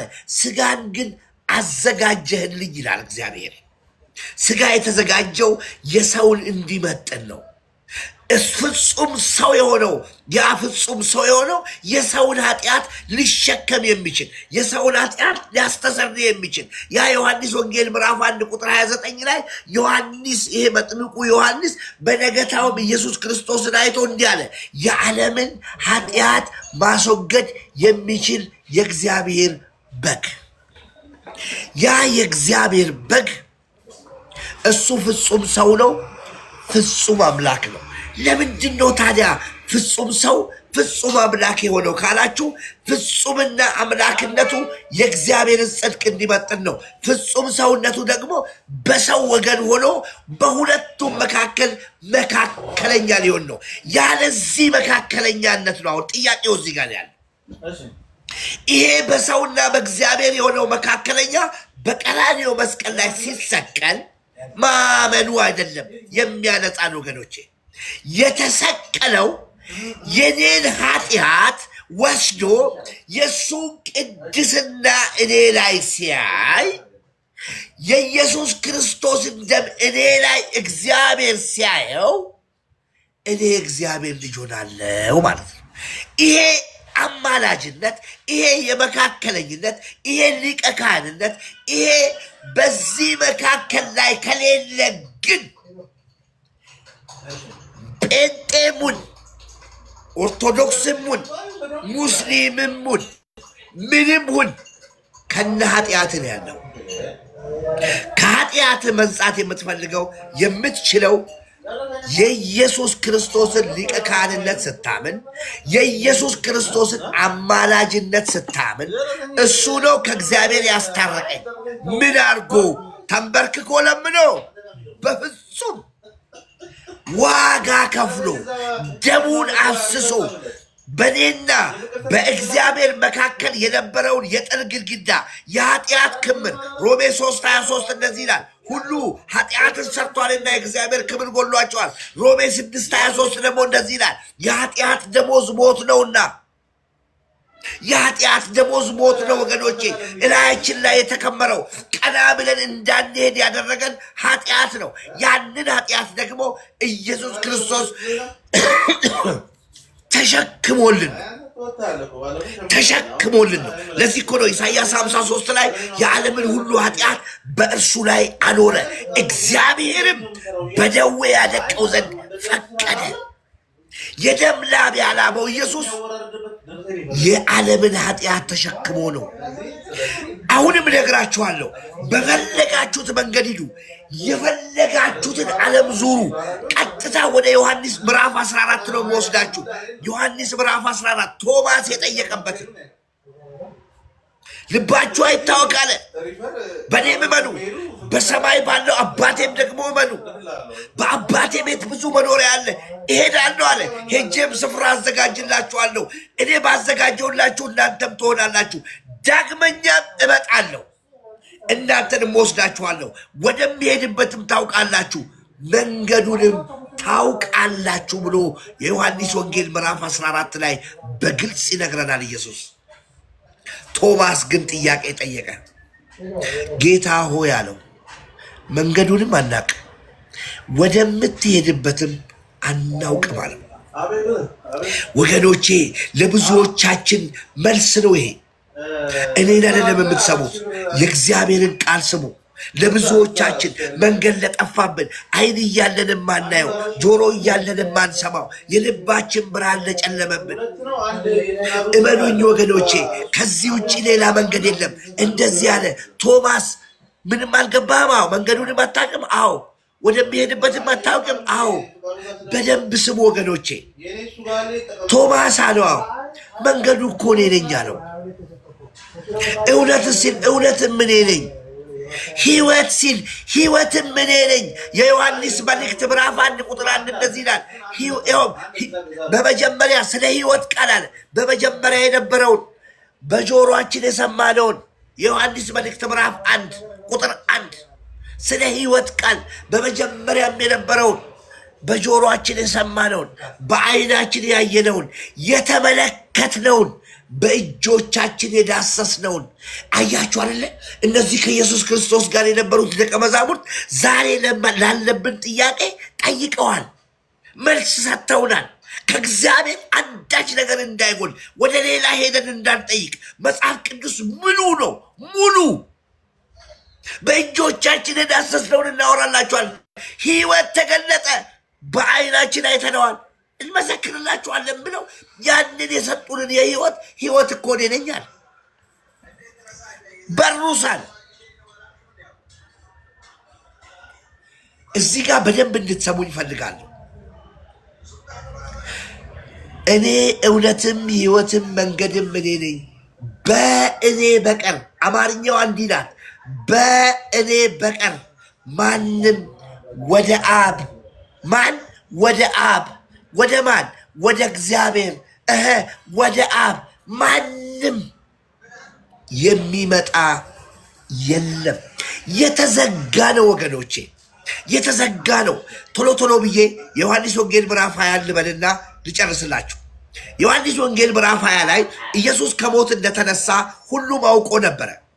ምልክትን ለምትፈልጉ ሰዎች ነው የምነግራችሁ። ተአምርን ለምትፈልጉ ሰዎች ነው የምነግራችሁ። የኢየሱስ ክርስቶስን ድንቅነት ነው የምነግራችሁ። ቁጥር 30 እና 31 ብቻ ነው የምናገረው። ኢየሱስ ከሞት ሲነሳ ለ10 ደቀ መዛሙርቱ ታይቶ ቶማስ አላየውም ነበር። ከዛ ደቀ መዛሙርቱ ቶማስን አገኙና ኢየሱስ እኮ ከሞት ተነስቷል አሉ።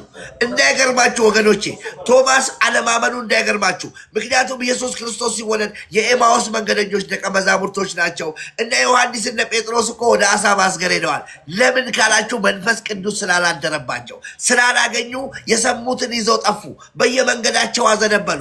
ነገር ግን እቺን ነገር በደንብ ስሙኝ ወገኖቼ፣ ተአምር በደንብ ስሙ ወገኖቼ። ስለዚህ ቶማስ ሲነግሩት ቶማስ እንዲህ አለ፣ ኢየሱስ ከሞት ተነስቷል። አዎ እኔ አለ በዛ በተበሳው እጁ ላይ ጧቶቼን ካላገባው፣ በተወጋው ጎኑ ላይ እጄን ካላስገባው በፍጹም አላምንም አለ። እንግዲያውኑ ከ8 ቀን በኋላ ደቀ መዛሙርቱ ሁሉም ባሉበት ቶማስም ቁጭ ባለበት ኢየሱስ ገባ። ቶማስ ና አለው፣ ና እጅህን አስገባ ነው።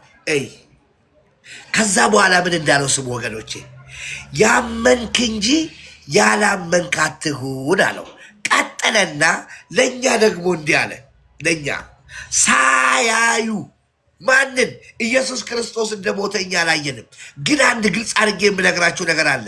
ያ በድንጋይ ላይ የተጻፈው ጽሑፍ፣ ያ በድንጋይ ላይ በጽላት ላይ የተጻፈው ጽሑፍ እኔ ወደ ልባችሁ ቀይሬዋለሁ ያለ ጌታ ሳታዩ የምታምኑ ብፁዓን ናችሁ አለና ቁጥር 30 ላይ እንደዚህ ይላል፣ ኢየሱስ ክርስቶስ በዚህ መጽሐፍ ያልተጻፈ ኃያሌ ተአምራትን አድርጎ ነበር ይላል። ምን አለ? በዚህ መጽሐፍ ያልተጻፉ ኃያሌ ተአምራትን። ቁጥር 31 እንደዚህ ይላል፣ ነገር ግን ሕይወት ይሆነን ዘንድ ኢየሱስ ክርስቶስን አምነን ሕይወት ይሆንልን ዘንድ ይህ ተጽፏል አለ። ስለዚህ ወገኖቼ የእግዚአብሔር ቃል ብቻውን የሚያድነው ማንም ሳይጨመርበት፣ የእኛ ንግግር አጣፍተን ሳናወራ ቃሉን ብቻ በማሳለፍ ሰው የእግዚአብሔር ቃል የእግዚአብሔር ልጅ መሆን ይችላል። እኔ እላችኋለሁ ይሄ እግዚአብሔር ዛሬ እንዳያመልጣችሁ። ይሄን ይሁት እስቲ ወንድማችንን በዛ በነበረበት ቤትም ሲያገለግል የነበረ ነው። እዚህም የተለየ የሚከፈለው ነገር የለም። እዚህ ቦታ ቁጭ ብለው የእግዚአብሔርን ቃል ነው የሚናገረው። ወይም የእናንተ ስድብ ጣፍጦት አይደለም፣ የእግዚአብሔር ፍቅር ገብቶት ነው። ይሄን እሱ ያገኘውን ፍቅር ማግኘት የምትፈልጉ ከሆነ፣ ወደ እግዚአብሔር መንገድ የምትፈልጉ ከሆነ፣ እውነት ለንስሐ መብቃት እፈልጋለሁ የምትሉ ከሆነ የምትጽፉትን ቁጥር እሱ ይነግራችኋል። ጽፋችሁ ጌታ ኢየሱስ ክርስቶስን ተቀበሉ። ለዚህ ነው የዮሐንስ ወንጌል ምዕራፍ 11 ላይ ምዕራፍ 1 ቁጥር 11 ላይ ወደ ገዛ ወገኖቹ መጣ፣ የገዛ ወገኖቹ እንኳን አልተቀበሉትም። እነዛ አይሁዶች አልተቀበሉትም። እነዛ የኔ ብሎ የመረጣቸው ሰዎች አልተቀበሉትም። ወደ እነሱ ሲመጣ አልተቀበሉትም። ይልቁንስ አሳልፈው ነው የገደሉት፣ ለሞት አሳልፈው ሰጡት። ኃጢአቱ ደሙ እንደውም በእኛና በልጅ ልጆቻችን ላይ ይሁን ብሎ ሰጡ። ታዲያ እንደዚያ ያለ ዮሐንስ ላመኑትና ለተቀበሉት ለነርሱ የእግዚአብሔር ልጆች የሆኑ ዘንድ ማመንና መቀበል ማለት ኢየሱስ ክርስቶስ ለኔ በቀራንዮ መስቀል ላይ ሞቷል፣ ለኃጢአቴ ተሰቅሏል፣ ተገርፏል። በሱ ኃጢአት በሱ ደም ብቻ ነው ኃጢአቴን ሊነጻ የሚችለው። ምክንያቱም ደም ሳይፈስ ስርየት የለም ይላል። ዮሐንስ መልእክት ምዕራፍ 1 ቁጥር 7 ላይ ደግሞ የልጁም የኢየሱስ ክርስቶስ ደም ከኃጢአት ሁሉ ያነጻል ይላል። ስለዚህ ይሁላችሁ ለተቀበላችሁ የእግዚአብሔር ልጆች ትሆኑ ዘንድ የልጅነት ስልጣን ሊሰጣችሁ የተዘጋጀ አምላክ አለ። እናንተም ደግሞ የምትወለዱት ከእግዚአብሔር ነው እንጂ ከደም ወይ ከስጋ ፍቃድ ወይ ከወንድ ፍቃድ ስለማትወለዱ ከዚህ እግዚአብሔር መወለድ የምትፈልጉ ከሆነ ወደዚህ እግዚአብሔር መጨመር የምትፈልጉ ከሆነ ወደዚህ ህብረት ማግኘት የምትፈልጉ ከሆነ ወደ እረፍት ማምጣት የምትፈልጉ ከሆነ ወገኖቼ ተራውን ለሱ ስጠው። ለወንድሜ ጌታ ይባርካችሁ፣ ጸጋውን ያብዛላችሁ። ኢየሱስ ክርስቶስ በጣም ነው የሚወዳችሁ።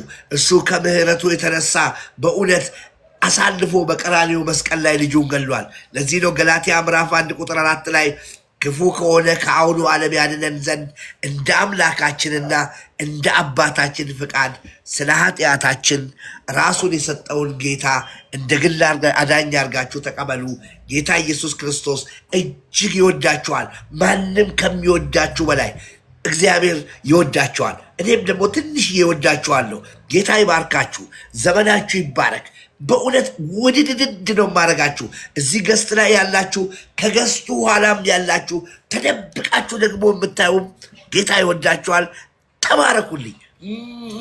ውድድ ነው ማረጋችሁ።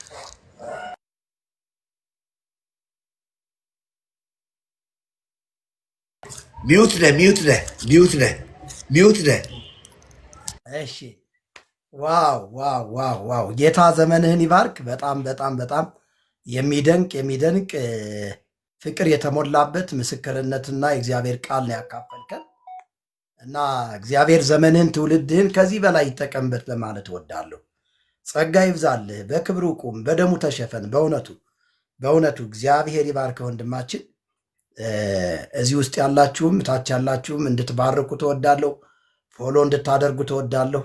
እንዲህ አይነትን ሰዎች ማበረታታት በረከት ነውና ተባረክ ነው የምወደው።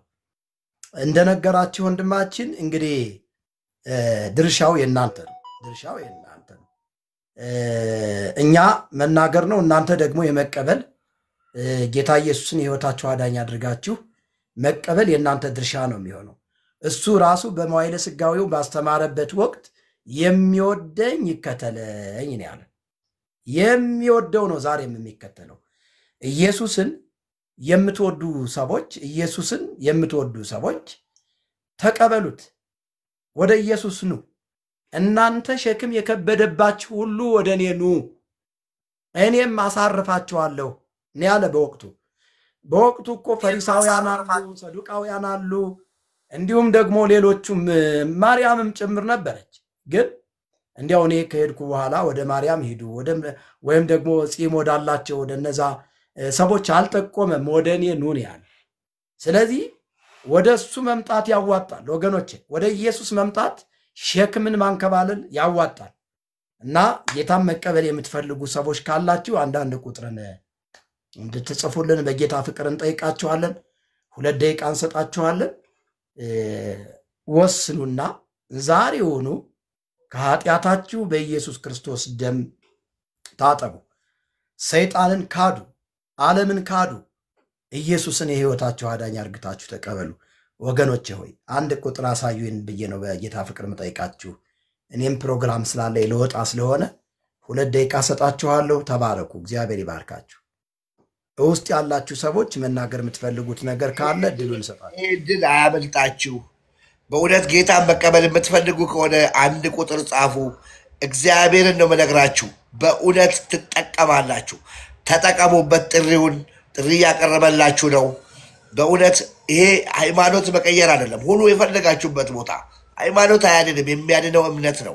ስለዚህ ይህንን ጌታ ለመቀበል ሞክሩ። በእውነት ነው የምነግራችሁ። አምልጡ። ጊዜው ቀርቧል። አንድ ቦታ አንድ ጥቅስ ልንገራችሁ። የሁለተኛ ጴጥሮስ ምዕራፍ 3 ቁጥር 9 ላይ እንደዚህ ይላል። ነገር ግን ጌታ ለአንዳንዶች የሚዘገይ የሚመስላችሁ ጌታ ስለ ተስፋው ቃል አይዘገይም ይላል። ወገኖቼ እያያችሁኝ እንድትሰሙ ፈልጋለሁ።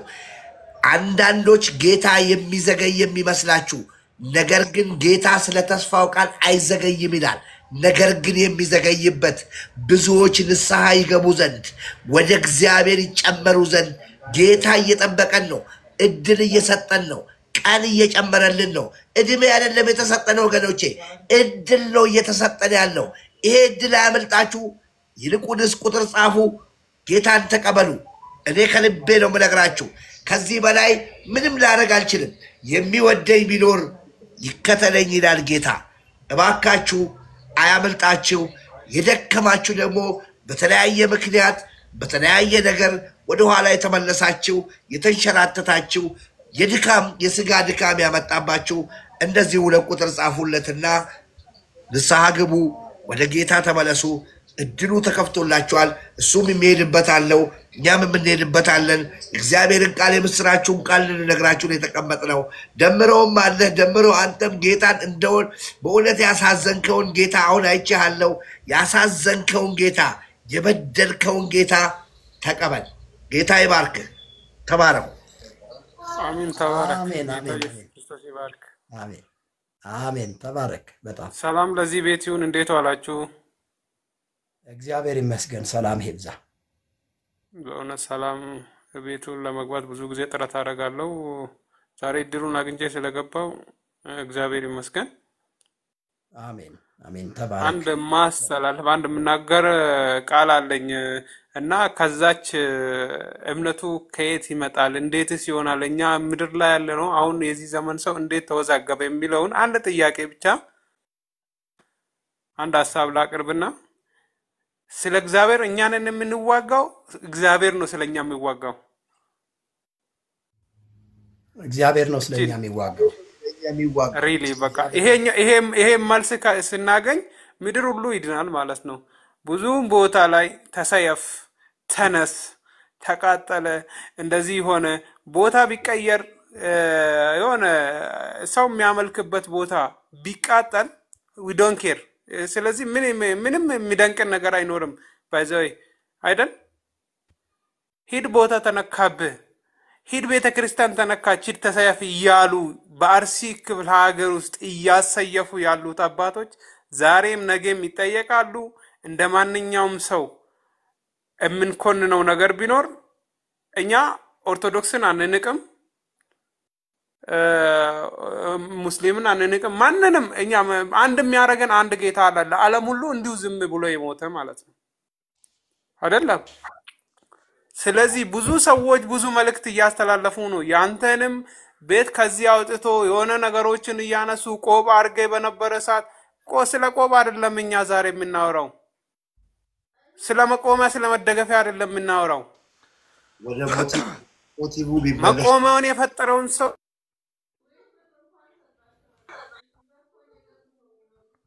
ሄሎ አቤት አይሰማም። ሄሎ እንዴት ናችሁ? ሰላምሽ ይብዛ። እንዴ ሀደ ስንቄ ለካ አንቺ ነሽ። እንዴው አንቺ በኢየሱስ አሁን ነው ያወቅኩሽ ገና። ችግር የለውም መምህር እንዴት ናችሁ? ሰላማችሁ ይብዛ። እግዚአብሔር ምስክሬ ነው። ሌላ ሰው መስሎኝ ነበር። እኔ እኮ በቃ አላስተዋልኩሽ። ሁሉ መልካም ነው። ጠፍተሽ ነበር። አለ እግዚአብሔር ይመስገን። ትንሽ ቢዚ ሆኜ ነው እየሰማኋችሁ እያዳመጥኳችሁ ነበርና በጣም ደስ ይላል። ወንጌልን በጠዋቱ እያበሰራችሁ ነው።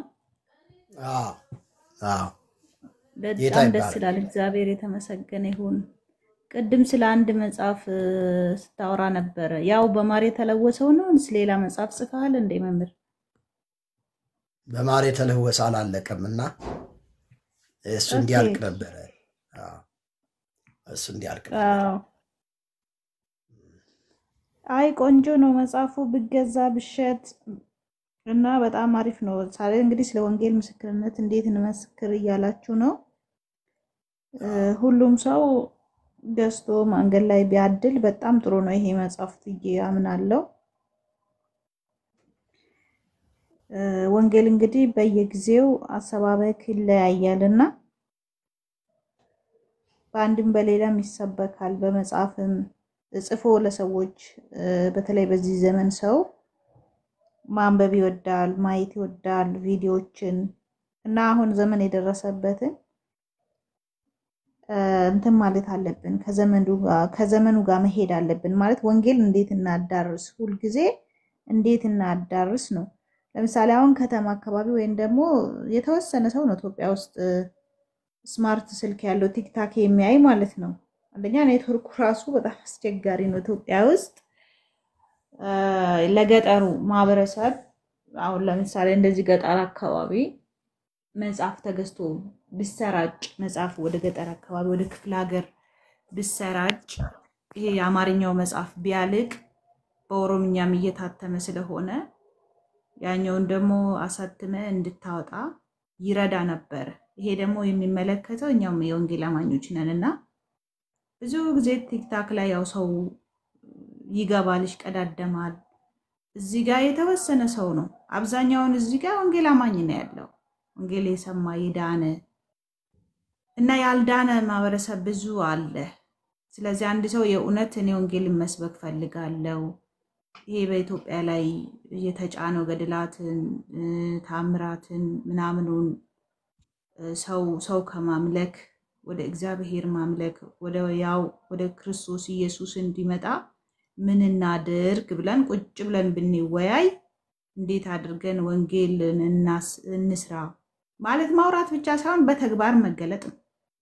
ማውራት እንትን የለውም። አሁን ብዙ ጊዜ እኔ ስንቄ ከቲክታክ ጠፋሽ ምናምን ይሉኛልና ምክንያቱም እዚህ ቁጭ ብለን ማውራት ነው 2 ሰዓት 3 ሰዓት 4 ሰዓት 5 ሰዓት አንድ ሰው ካልዳነ እኔ ያበሳጨኛል። ለምንድን ነው እኔ ወንጌል የሚሰራ ሰው ስድድ ብቻ ነው እኔ መስራት የሚታወቀኝና እዚህ ጋር እግዚአብሔርን መሽወድ አይቻልም። እና ቁጭ ብለን ቲክታክ ላይ አውርተን ምን ብለን ሰብከን እንወጣለን። ማን ነው ሰሚው? ወንጌል አማኝን ነው የምንሰብከው መልሰን?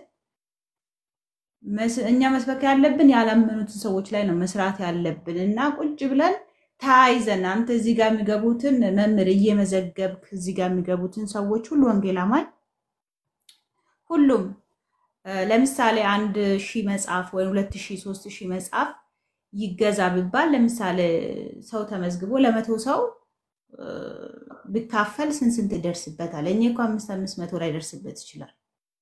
500 ዛሬ የአንድ ሻይ መጠጫ ነው አይደል እንደ ኢትዮጵያ ላይ። ስለዚህ በዚህ በቁም ነገር ተያይዘን ብንሰራ መልካም ነው ብያምናለሁ እኔና ወንጌል ስንሰብክ ሰው ካልዳነ ዝም ብለን አስፋልት ወተን ጮኸን ብንገባ ዝም ብለን ቲክታክ ላይ መተን ብንጮ ምንድነው ፋይዳው? ነው ፍሬ አለው ወይ ነው? ያንን ነገር በደንብ ብትመካከሩበት ሴቶችም ወንዶችም ባላችሁበት ሀገር ሆናችሁ አረብ ሀገር ያላችሁትም ኤሮፓ ያላችሁትም ሁሉም ማለት ነው ተሰብስበን እንዴት አድርገው ወንጌል እናድርስ?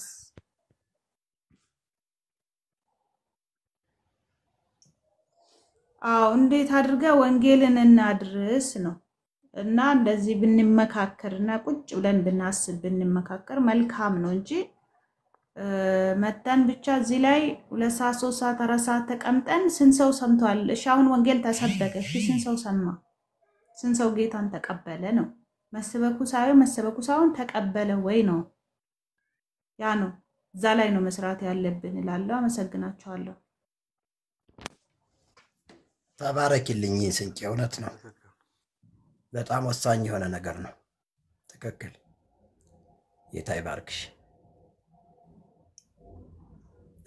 ሰቦቹ ያው አሁን እየወጡ ያለበት ሰዓት ነው። አርፍጄ ነው የመጣሁት። ስለዚህ ያው መጨረሻ ሰዓት ላይ ነው ያለነው፣ እየጨረስን ያለንበት ሰዓት ነው። ነገ ግን በሚኖረን ጊዜ እንደዚህ መስመር ያለውን ስራ እንሰራለን። አንቺ ባልሽው መንገድ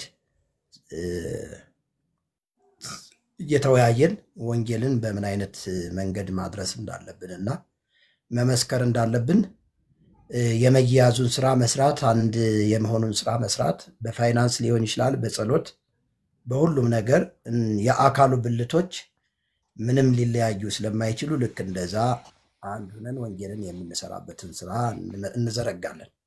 ጌታ ይባረክ። ስለዚህ ዳግማዊ ከየት ነው ወዳጅ? ከድሬዳዋ ነው። ቤተ እምነት ምንድን ነው? ኦርቶዶክስ ነኝ እኔ። በተነጋገርነው ሐሳብ ከቅድም እስካሁን እዚህ ነው የቆየውና እስኪ ሐሳብ ካለህ ንገረን ወይም ደግሞ እንጸልይልህ። ሐሳባችሁ ጥሩ ነው፣ የተነሳው ማረስ ታሪፍ ነው። ግን ወንጌልን እንዴት እንመስክር ወደሚለው ነው ጥያቄ ነው። ወንጌልን እንዴት ነው መስክር የምንችለው? እኔ እንደሚገባኝ መጠን በፍቅር ቢሆን በፍቅር ወንጌል በፍቅር ብቻ ነው። ለምሳሌ አንድ ሰው ተነስቶ የኔን እምነት የሚያጥላላ ከሆነ ምንም ልቀበሉ አልችልም። እኔም ደግሞ እሱ የሚያጥላላበትን መንገድ ነው የምፈልገው። ወንጌል ፍቅርና ፍቅር ብቻ ነው የሚሆነው። ከዛ ውጭ ከሆነ ግን ብጥብጥ ነው፣ ሌላ ምንም ትርክ አይመጣም። ለምሳሌ ከመጀመሪያው ስለነበርኩኝ እኔ መጀመሪያ ላይ ምን ተነሳ? መተተኞች ኦርቶዶክስ ተባለ። ምናልባት አንድ ሰው ሊሆን ይችላል መተተኛ። ያ ሰውዬ ሁሉንም ሊወክል አይችልም ቤተክርስቲያኗ። አሁን ለምሳሌ እኔ ዳግማዊ ካጠፋው ዳግማዊ መተተኛ ነው የምባለው እንጂ እኔ ቤተክርስቲያኗን መሰደብ የለባትም በእኔ። ለምሳሌ በወንጌላውያን ብንሄድ እንኳን በወንጌላውያን ብንሄድ እኔ አሁን የእግዚአብሔርን ቃል ሳካፍል እንደዛ አላልኩም፣ ኦርቶዶክስንም አልተሳደብኩም። ምናልባት ከትምህርቱ ጋር በተያያዘ ስተት ካለ ስተት ነው ልል እችላለሁና እንዲያውም ወንጌልን በፍቅር መስበክ እንዳለብን እውነቱን እውነት ሐሰቱን ሐሰት እንበል በሚል ነው ያ እንትን መጀመሪያ የነበረው ከና ፊት የነበረው ገስት ላይ የነበረው መጀመሪያ ብዙ የተናገረው ነገር አለ። ሰካራም ማን ነው? የሚበጠበጠው ማን ነው? መተት የሚሰራው ማን ነው? ስለተሳደቡ ነው ዛንሳት በጣም ብዙ ኦርቶዶክሳውያን አሁን መተት እኔ ከሰራውኝ አንድ ሰው ዳግማይ ነኝ። እኔ መተት ከሰራው ዳግማይ መተት ሰራ ተብሎ ነው መጠየቅ ያለበት እንጂ ቤተክርስቲያኗ እንዳለ አይደለም። ለምሳሌ የሚሰክረው ማን ነው? ኦርቶዶክስ ካለኝ የሚሰክረውስ ማን ነው? በወንጌል አማኞች ልል ይችላል። ለምሳሌ መተተኛ ካለ ቤተክርስቲያንን ኦርቶዶክስ መተተኛ ካለ እናንተ ቤተስ ልል ይችላል። የባንክ ቡክ አንጡ ሚል አለ። ብሩ እንዴት ነው የሚያስገባው? በመተት ነው? በአስማት ነው? በማጂክ ነው? ባንክ ቤት የማያውቁ ብር ብዬ ደግሞ ልጠቅስ ነው። ስለዚህ መማማር አይሆንም ማለት ነው። ሁሌ መወቃቀስ ነው የሚሆነው። አንተ እንደዚህ አንተ እንደዚህ አንተ እንደዚህ አንተ እንደዚህ ስንባባል ወንጌልን ሳይደርስ እውነት ሳይደርስ እንጠፋለን። ስለዚህ ወንጌል መሰበክ ያለበት ምንድነው? በፍቅር። ጌታ እኮ እኔን ይዩኛል እኔ ምሰሉ እኮ አለ። እኔ ምሰሉ ሲል ጌታ ምንድነው?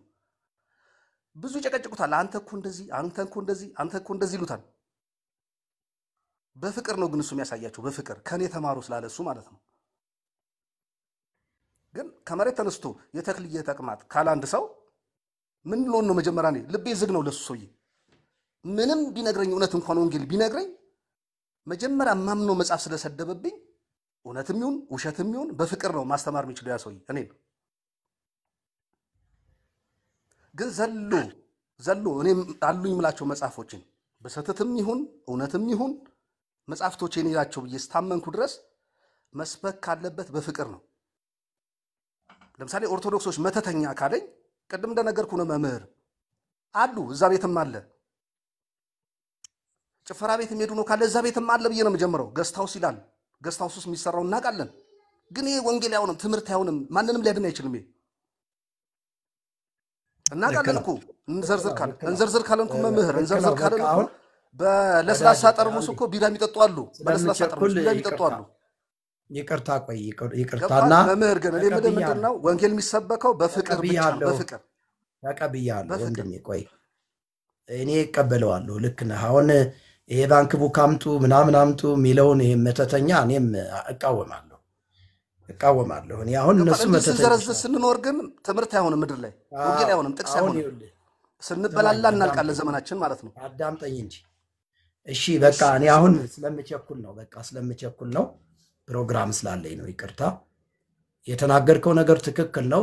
እኔ ካስተማርኩት ትምህርት ከቃሉ አንፃር ካስተማርኩት ትምህርት ችግር ካለ ይሄ ችግር ነው ብለህ ብትነግረኝ ይቀበላለሁ።